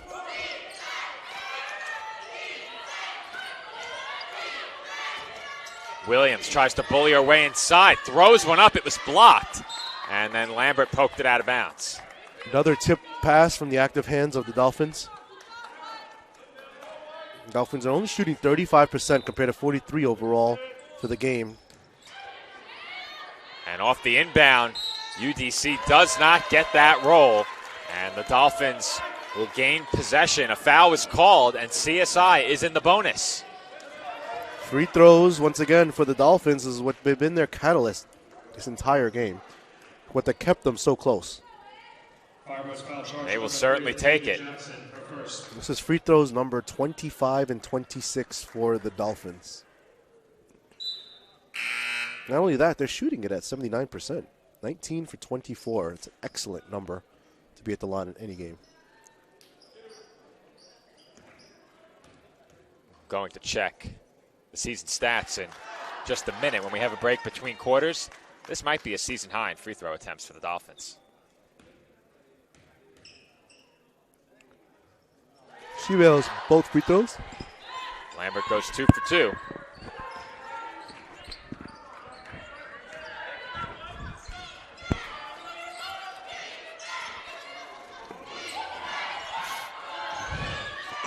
Corner 3 on its way, and Johnson hits another. Johnson is not shy about putting those up. That's her, I believe, her second three-pointer of this half. She had one in the first. Lambert uses the Alarcon screen.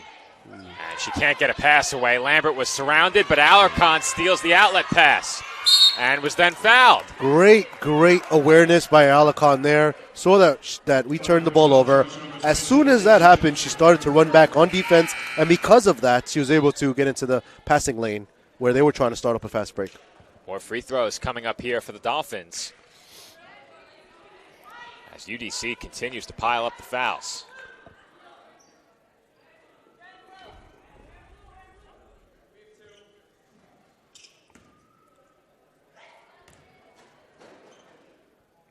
Alarcon's first free throw rattles out. The Dolphins bench has helped in this half thus far. In the first half, they were outscored 8-0. They didn't score a point, the bench. The Dolphins here, they've scored 8 so far, helping them cut into this lead. Season high in free throw attempts came on November 11th against Bridgeport, 29. The Dolphins appear all but certain to surpass that here today. They're at 28 right now. Oh, yeah. And Riles can't finish. She thought she was hit. The Dolphins stripped the ball away. LaFaro has it and finally is able to get it away. Rose for Lambert. Wide open three. Short. And the rebound was tipped out of bounds by UDC. I actually agree with Destiny there. I thought she did get hit, but no call for the Dolphins helps them out. And they come up the court here with another chance, second chance point. Dolphins certainly take it. Lambert the inbounder.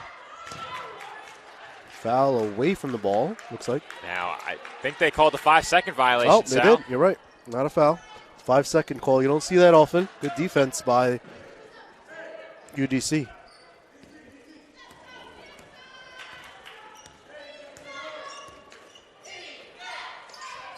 Williams. For Johnson. Now Riles, entry pass, Ford. Ford kicks it out again. Rose right there with Johnson. Johnson tried to use the screen. Dolphins switch. Now LaFaro defending Riles. Riles gains a step to the rim. Can't finish with the left hand. That time she just botched that layup there. It was wide open. Definitely should have made it. Not much defensive pressure by the Dolphins there. They take out a break. LaFaro had it, and a foul was called away from the ball, I believe, against Dana Phelan. You are correct. Only their team third foul. Possession right back to UDC. Dolphins haven't been able to chip away at this deficit at all. They trailed 37-31 at halftime. They trail 55-49 now. It came to as close as 2, and that was as close as they got this third quarter. Riles, entry pass inside. Turnaround jumper, no good by Ellis. And it would be Dolphins basketball as it looked like Riles got kicked in the head. Yeah, definitely unintentional there. Basketball's a physical game. Legs, arm parts are all going to be flying around at certain times, especially when you're driving strong to the rim.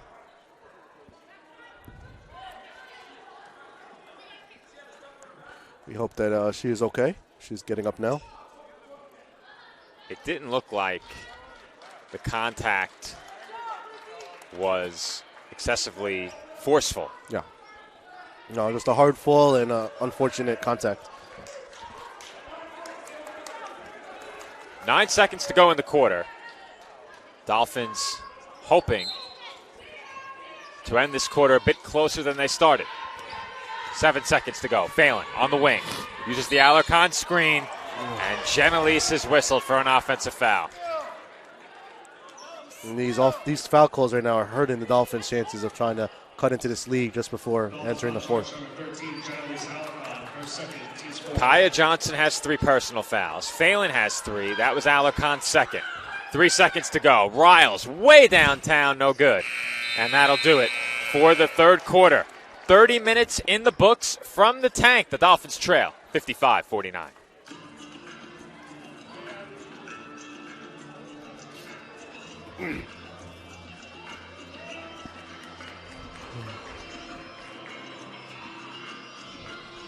Chi Aesthetics Med Spa and Wellness Center. Our approach to beauty and wellness begins with a holistic plan tailored to the unique needs of our patients. When we consult with patients, we let them tell us what their problem is. We don't tell them what the issue is. We find out what they're looking for, and we discuss, and then we give them options. If you're looking to achieve radiant skin, you've come to the right place. We offer hydrofacials, microneedling, Opus Plasma, peels, facial and laser treatments, laser hair removal, body sculpting, fat freezing, hormone replacement therapy, Botox, IV drip therapy, and more. We are open Monday through Saturday and are located at 720 Forest Avenue, Staten Island, New York, 10310. We hope to see you soon. Visit our website at www.chiaesthetics.com for more information.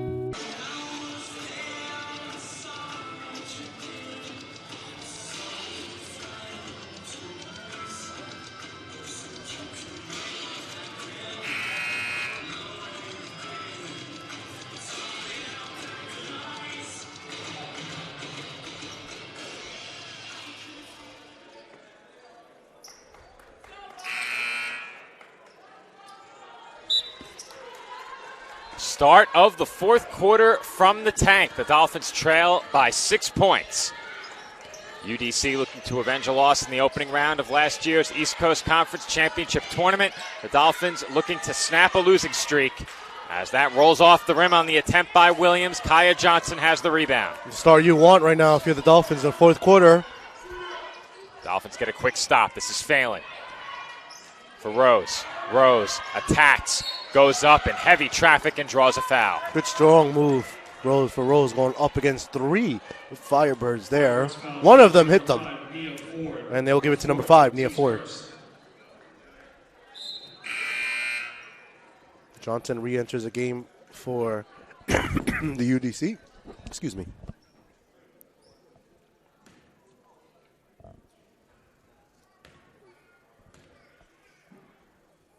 New free throw record, Joe, I believe, right? This is 29 and 30 now. Single game season high for the Dolphins. What's the record for made free throws? Do we know that? Well, I can tell you season high in made free throws in just a moment, as Rose goes 0 for 2 there. Sal, unfortunately, our shoot-around experience has officially been canceled since we will not arrive on time. However, we can get another game. So it's all good.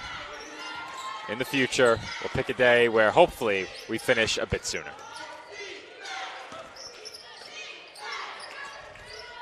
Riles surveys the floor from the wing, looks to drive at Rose. Good defense by Kyra.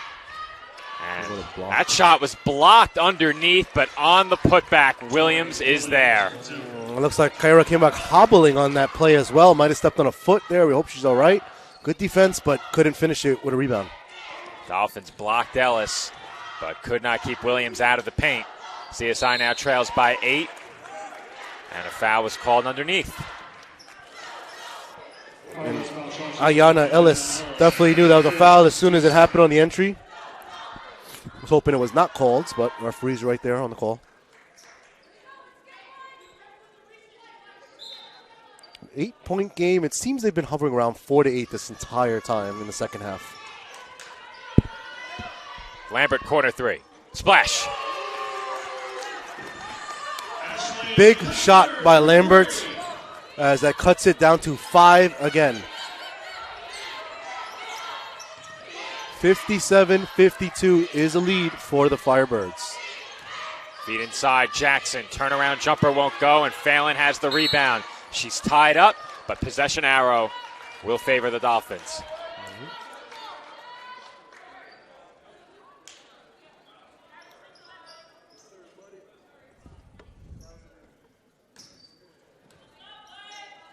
.8:23 to go. The Dolphins trail by 5. CSI has had a tough time getting any closer than 4. Yeah, it's been an uphill battle the entire game for the Dolphins, but they've stuck with it. They could have been down a lot worse, but they've been resilient, and free throws have helped. Rose draws the foul. And plays like that, Joe, that draw those fouls every single time, just strong drives.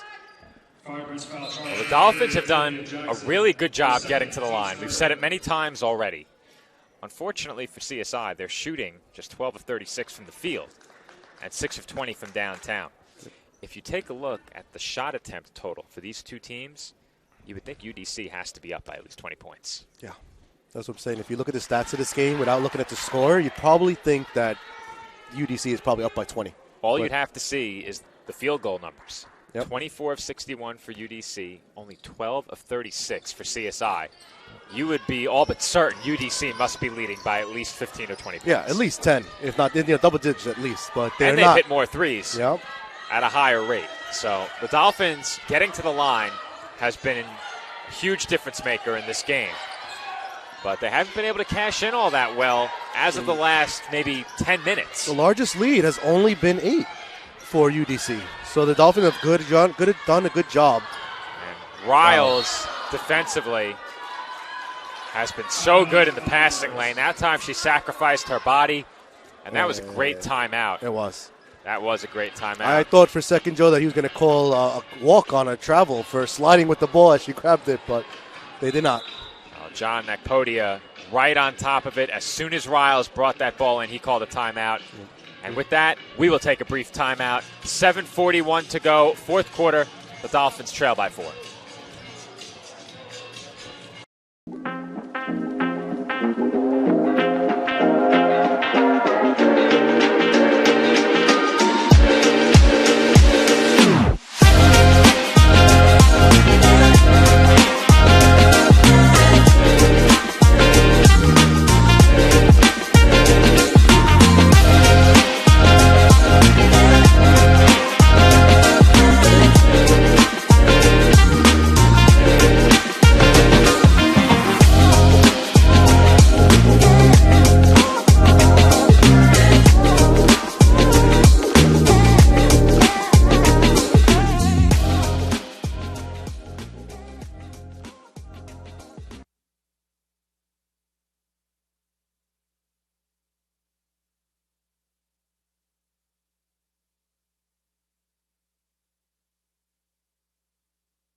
.41 on the clock here at the College of Staten Island. The CSI deficit is 4 points. The Dolphins have been playing from behind for the entire second half and much of the second quarter. But the lead has not surpassed 8, as Sal mentioned ahead of our last break. The Dolphins defense coming up big here in this final quarter. And Jenely Salar-Khan lays it in on the break. The Dolphins are back to within 2. And then once again, it's a 2-point game as it was in the third quarter at 1 point before UDC made a little run. Let's see if Dolphins get a stop this time. Riles to the rim, hangs, can't hit. And Johnson has the rebound. But she travels. I couldn't see from here, Joe, if she really, truly traveled there. But I know that she had Jenely's wide open down the other end. If Johnson is not whistled for the travel, the Dolphins likely have 2 easy points at the other end. Yep, and you could tell Johnson was ready to launch that ball.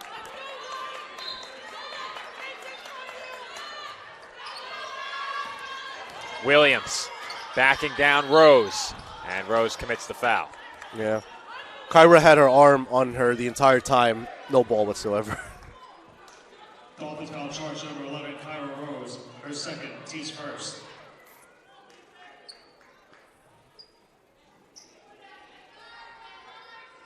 Two free throws coming up here for Williams. Every point critical at this juncture in the game. And Williams knocks down the first. Williams now with 17 points. Looking to make it 18. That rattles out. And Alarcon tips it to Rose.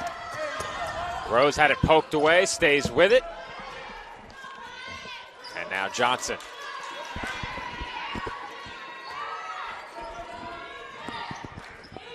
Rose for Lambert. Phelan for the tie. No good. Riles has it. Firebirds look to push. Riles traveled. And she knew it. She definitely traveled there. She knew it. Yeah.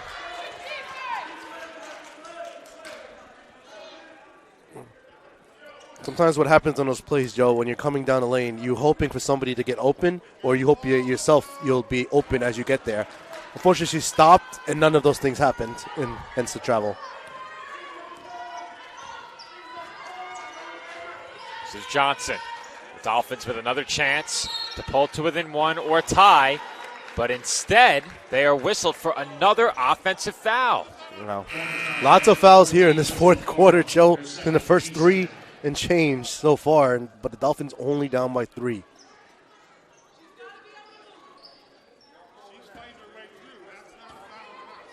Still over 6 minutes to play in this final quarter. The Dolphins have scratched and clawed their way back to within 3, but have not been able to get over the hump. Johnson short.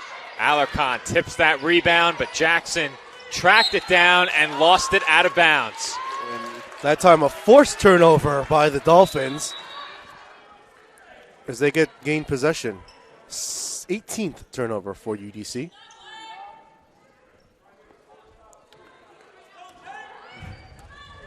Six minutes to play. Once again, the Dolphins have it trailing by 3. And LaFaro ties the score with another 3. Bang, what a shot by LaFaro. She saw that rim right away, and she's like, I'm taking this shot. We're going to tie this game up. And she did just that. LaFaro, 3 of 3 from the field, 3 of 3 from downtown, 2 of 2 from the line, 11 points, 3 rebounds, 2 assists, 3 steals. Great game so far for LaFaro. As a foul is called on that drive. Johnson, that time for UDC, a strong drive to draw the foul. Foul goes on Ashley Lambert. Each side with 3 team fouls in the quarter. Only their 8th and 9th free throws of the game for UDC. It's incredible that they've led for almost this entire game despite the disparity in free throw attempts. That's the biggest disparity here. I mean, they're all, and UDC's only shooting 43% from the line. The It's not helping. Dolphins are also closing in terms of overall shooting. Yep. UDC was out shooting them by well over 10% earlier. That gap has now been trimmed to about 1.5%. Big Yeah. difference from just a few minutes ago. Pretty even here in the second half, much more than in the first. Dolphins trail by 2. LaFaro finds Masinge. Bounce pass for Johnson. Caught her by surprise. Good thought.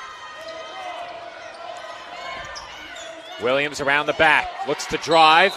And a jump ball is called. Good defense there by This time, Johnson. It's going to stay with the Firebirds. Johnson's defensive instincts have been very good. We've seen that these last 2 seasons especially.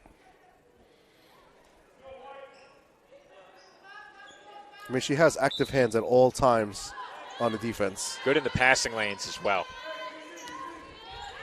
18 to shoot for UDC. Jackson on the wing. Swings it over to Ford. Ford for Williams. Back up top. Wide open Johnson. She rattles in a 3. And She might have known that one was going in right away as soon as she let go. well, she let CSI men's basketball know it. Yep. Alarcon throws it away. She was down on the floor, had really no other option other than conceding a jump ball. And now UDC has it, leading by 5. Big possession here for the Dolphins defensively. They need a stop. We're under 4 minutes, 30 seconds remaining. That ball poked away, stolen by the Dolphins. Good recognition by Janelise there for the steal. Got into the passing lane. The Dolphins call a timeout. Timeout called by the Dolphins. 4:11 to play. We'll be right back with the closing minutes of the fourth quarter.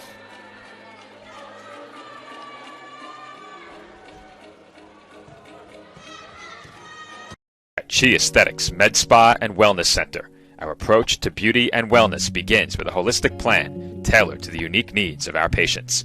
When we consult with patients, we let them tell us what their problem is. We don't tell them what the issue is. We find out what they're looking for, and we discuss, and then we give them options. If you're looking to achieve radiant skin, you've come to the right place. We offer hydrofacials, microneedling, Opus Plasma, peels, facial and laser treatments, laser hair removal, body sculpting, fat freezing, hormone replacement therapy, Botox, IV drip therapy, and more. We are open Monday through Saturday and are located at 720 Forest Avenue, Staten Island, New York, 10310. We hope to see you soon. Visit our website at www.chiaesthetics.com for more information.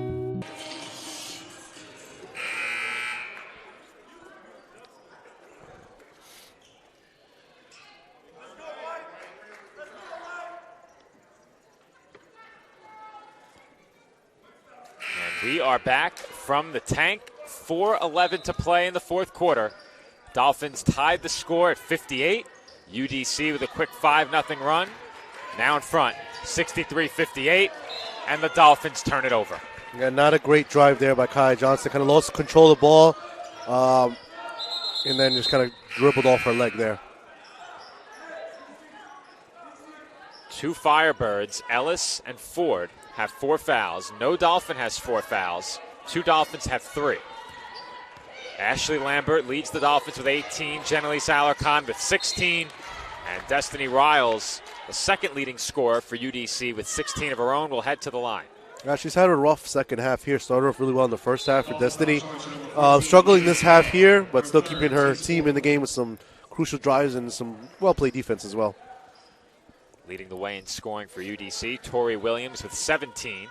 Riles can overtake her with a pair of free throws here.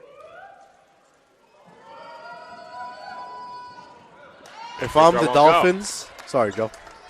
Good. If I'm the Dolphins, I attack Ellis and Ford. Try to get them fouled out of this game.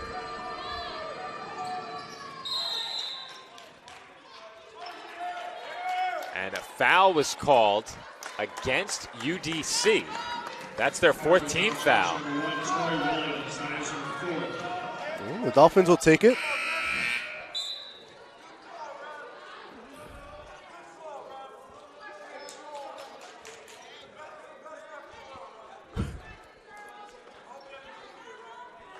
Well, the men's basketball team loving that last call. I had to listen in. It's great. They were wishing the official a Happy New Year. The emotion, the enthusiasm by them. Love it. Dolphins trail by 6. Rose to the basket. She draws the foul. Once again, a little out of control for Rose, but the fact that she went in there hard, got the body contact for the foul.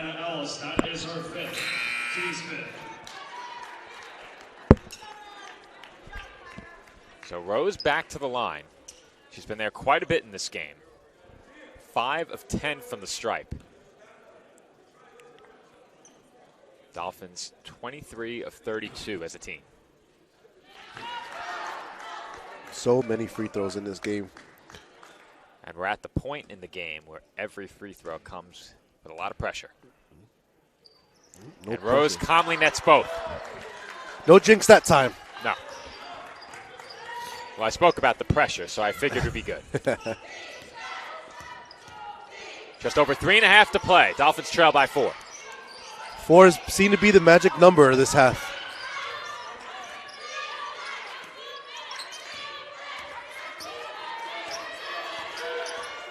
Jackson defended by Rose. 6 to shoot. Ford. And that shot will not count. Moving screen was called. And the Dolphins will have it back, trailing by 4 again. Yeah, she actually was trying to get through that screen, but there, number 3, Jackson, just kept moving away from her. So Ellis fouled out moments ago when Rose went to the line. Williams has 4, as we mentioned. Ford has 4 as well.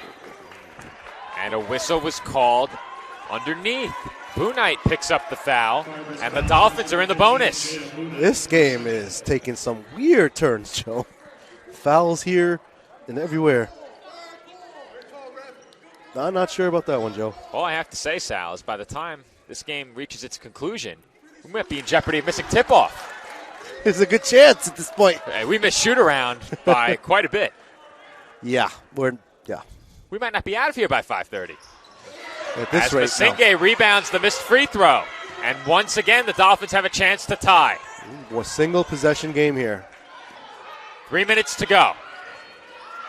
Lambert out to Rose. Rose for Alarcon. Genelise just able to keep that in bounds, and she is fouled. And that's a bad foul with the shot clock winding down. Yeah, I thought the refs are going to call it a tip out of bounds and to be Dolphins ball, but the Dolphins will take a foul again there. Alarcon to the line for 2 huge free throws. CSI trailing 64-61.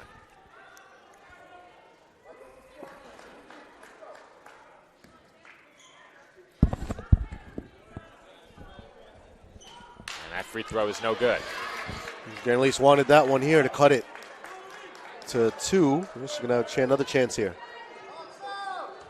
Regardless, it will be a 1-possession game. And the Dolphins are back to within 2. It's the closest they've been so far.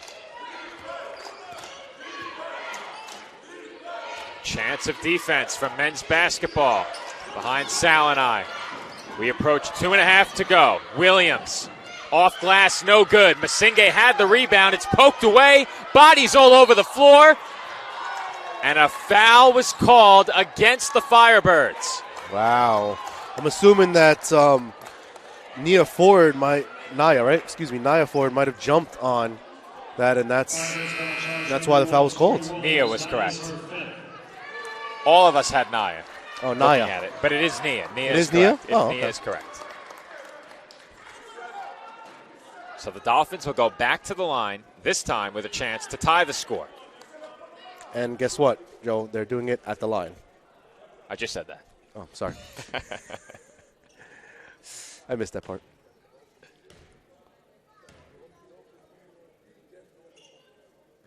And Masinge rattles it in.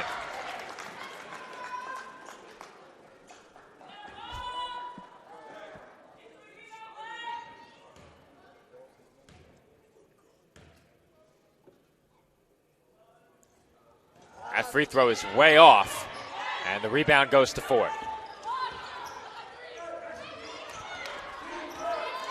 We approach 2 minutes remaining. UDC clinging to a 1-point lead. Dolphins just can't seem to get over that hump. Big crossover by Riles to the rim. Can't finish. And the rebound looked to be taken away by Masinge. It will stay Firebirds basketball. Boy, that was a big rebound there for the Dolphins. They could not secure it. We'll have to defend one more time here with 2 minutes approaching. The Dolphins are not we, Sal. Huh? The Dolphins are not we. It's the Dolphins. Apologize. Impartial. Jackson is fouled, and that will put UDC in the bonus. More freebies. They could try to extend their lead now to 3. Both teams in a penalty, so everybody's going to the line in the next 2 minutes.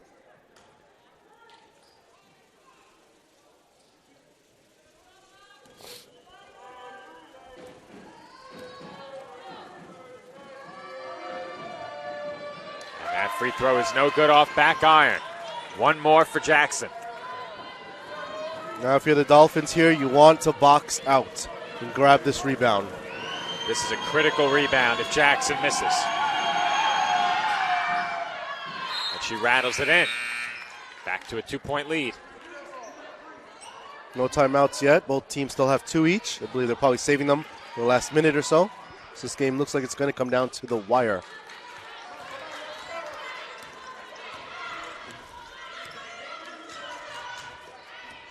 LaFaro for Rose.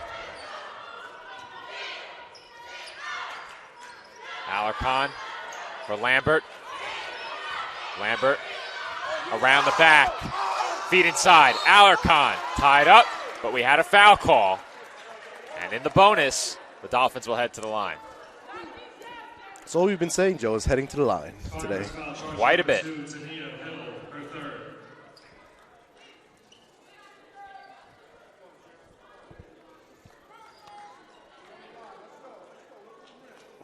At least looking to tie this game up with 1 minute 44 seconds remaining.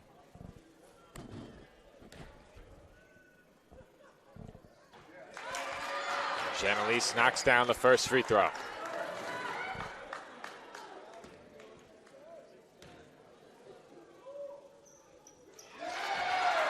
Calmly knocks down both. Tie game, 65-65. We are all knotted up at 65, just over 90 seconds to play. Riles stumbles and was fouled. That time she gets a call. She's been looking for calls all night long so far as Destiny, especially in the second half here. Struggled. Had a great first half.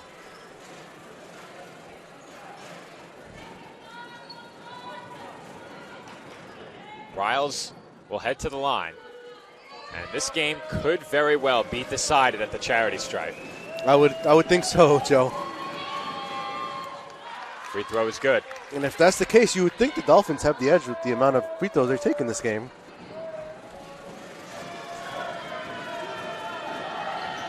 Riles misses the second. Rebound, Masinghe. Big rebound in traffic from Masinghe. The Dolphins have a chance to take the lead for the first time in the second half.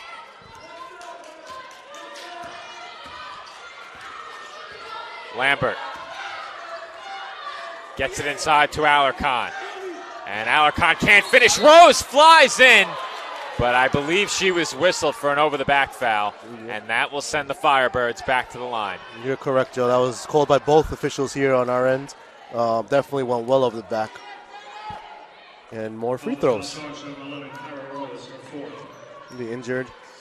Oh, yeah, Hopefully Rose nothing too serious unable there. to put weight on that left leg.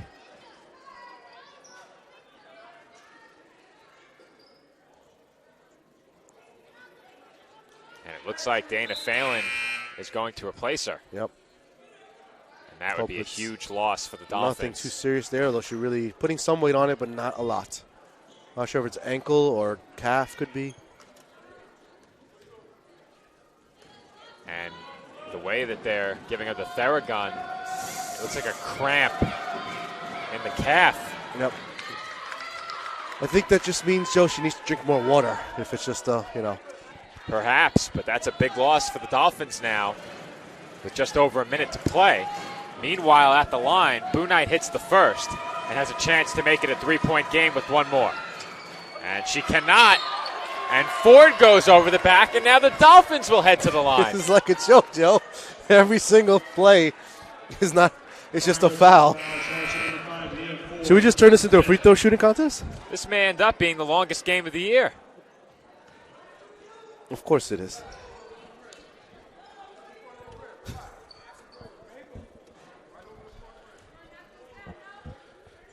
Nahimia back at the line, trying to tie this game one more time. And the free throw is good. Calmly sinks the first.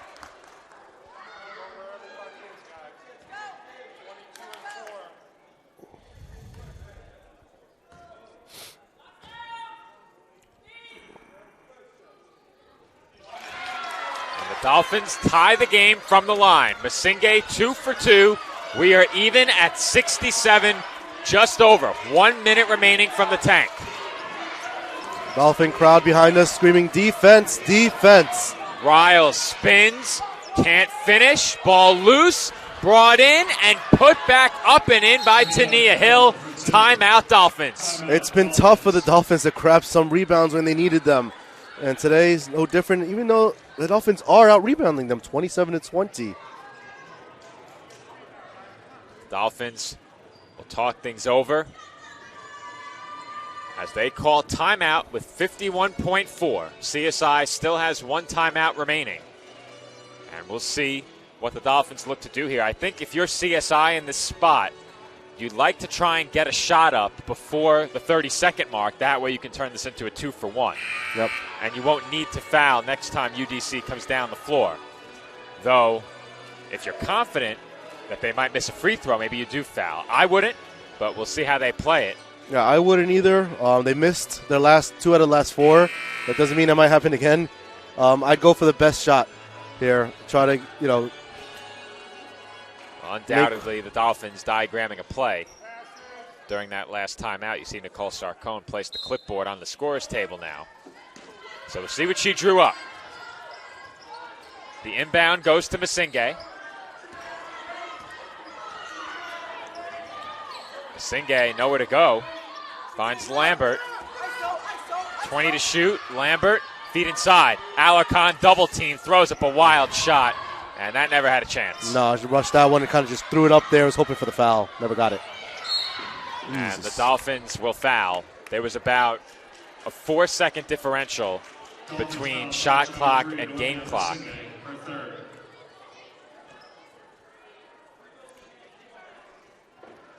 Seems to be banged up in this game. Is UDC's leading scorer for the game, Destiny Riles. She's taken a lot of abuse in this one. But the way she plays, it invites that kind of contact as she misses the first free throw. Another big miss here for UDC. Dolphins don't need to foul if they can get a good shot up and tie this game, or even take the lead if she misses here. So the differential was just 4 seconds as Riles misses both, and timeout was called by the CSI bench. Now, if the Dolphins had not called timeout there, I think there's a chance Masinghe is headed to the line. Yeah, I thought so too. I thought it was going to be a foul call. Instead, they called the timeout. So Masinghe grabs the big rebound. Riles misses 2 free throws. And that goes back to the point I made before, Sal. Even if the differential had been more than 4 seconds between shot clock and game clock, I think there's a chance that CSI would have fouled to preserve the time. It turns out they needed to foul, and it worked out for them because UDC obliged with 2 missed free throws. They did. And that's all you could ask for right now, and still a 2 position is still within your reach here. It seems like almost every game Dolphins have been, they had a chance to win. You know, there's very few that they've been totally blown out in. They're a resilient group. We said that at the beginning. They continue to show that in this game. Got down by as many as 8. Did not let that get any bigger throughout the entire game. 29.5 on the clock. The Dolphins are now out of timeouts. Kyra Rose back into the game for CSI. And last time we saw the Dolphins in this position, they looked to get the ball in her hands, attacking the basket in hopes of drawing a foul. We'll see if that's the direction they go again. Alarcon receives the inbound, hands off for LaFaro. LaFaro right back to Alarcon. Still plenty of time remaining. The shot clock has been turned off. This is Rose. Rose loses it. Riles with the steal. Riles open at the rim, and she lays it in. Easy bucket for Riles there. And Riles fouls with 12.9 to go, and that is not a wise play. Coach telling her that we have the lead here by 4. No need to be too aggressive right now. Go for the steal, sure, but you're drawing a foul here. You're going to get 3 points when the clock stopped. And Riles with that last steal and layup may have put this one away, but Ashley Lambert is at the line for 2, and the first is good. I need some missed free throws from UDC. Otherwise, I don't see the Dolphins taking this one, with no timeouts left either. Well, they will foul immediately, and if UDC misses a free throw, Dolphins have a shot. It's a chance. The question is, will UDC foul? And it comes down to how much time is left once the Dolphins are in position for a 3.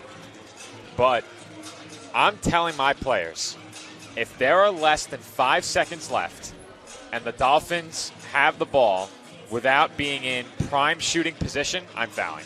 Up by 3, of course. Up by 3, I was going to say. So you would need a free throw. You would need a free throw here because the Dolphins will certainly foul. Priority number 1, do not turn the ball over. That's the most important thing here if you're UDC. Get the inbound in, of course, but they'll have the full court to play with as the timeout will advance it into the front court. So we'll see. Yeah, it's going to be difficult for them to come back. Only 2 points, but the possession is not in their favor. This game now over 2 hours long, and that is a long women's basketball contest.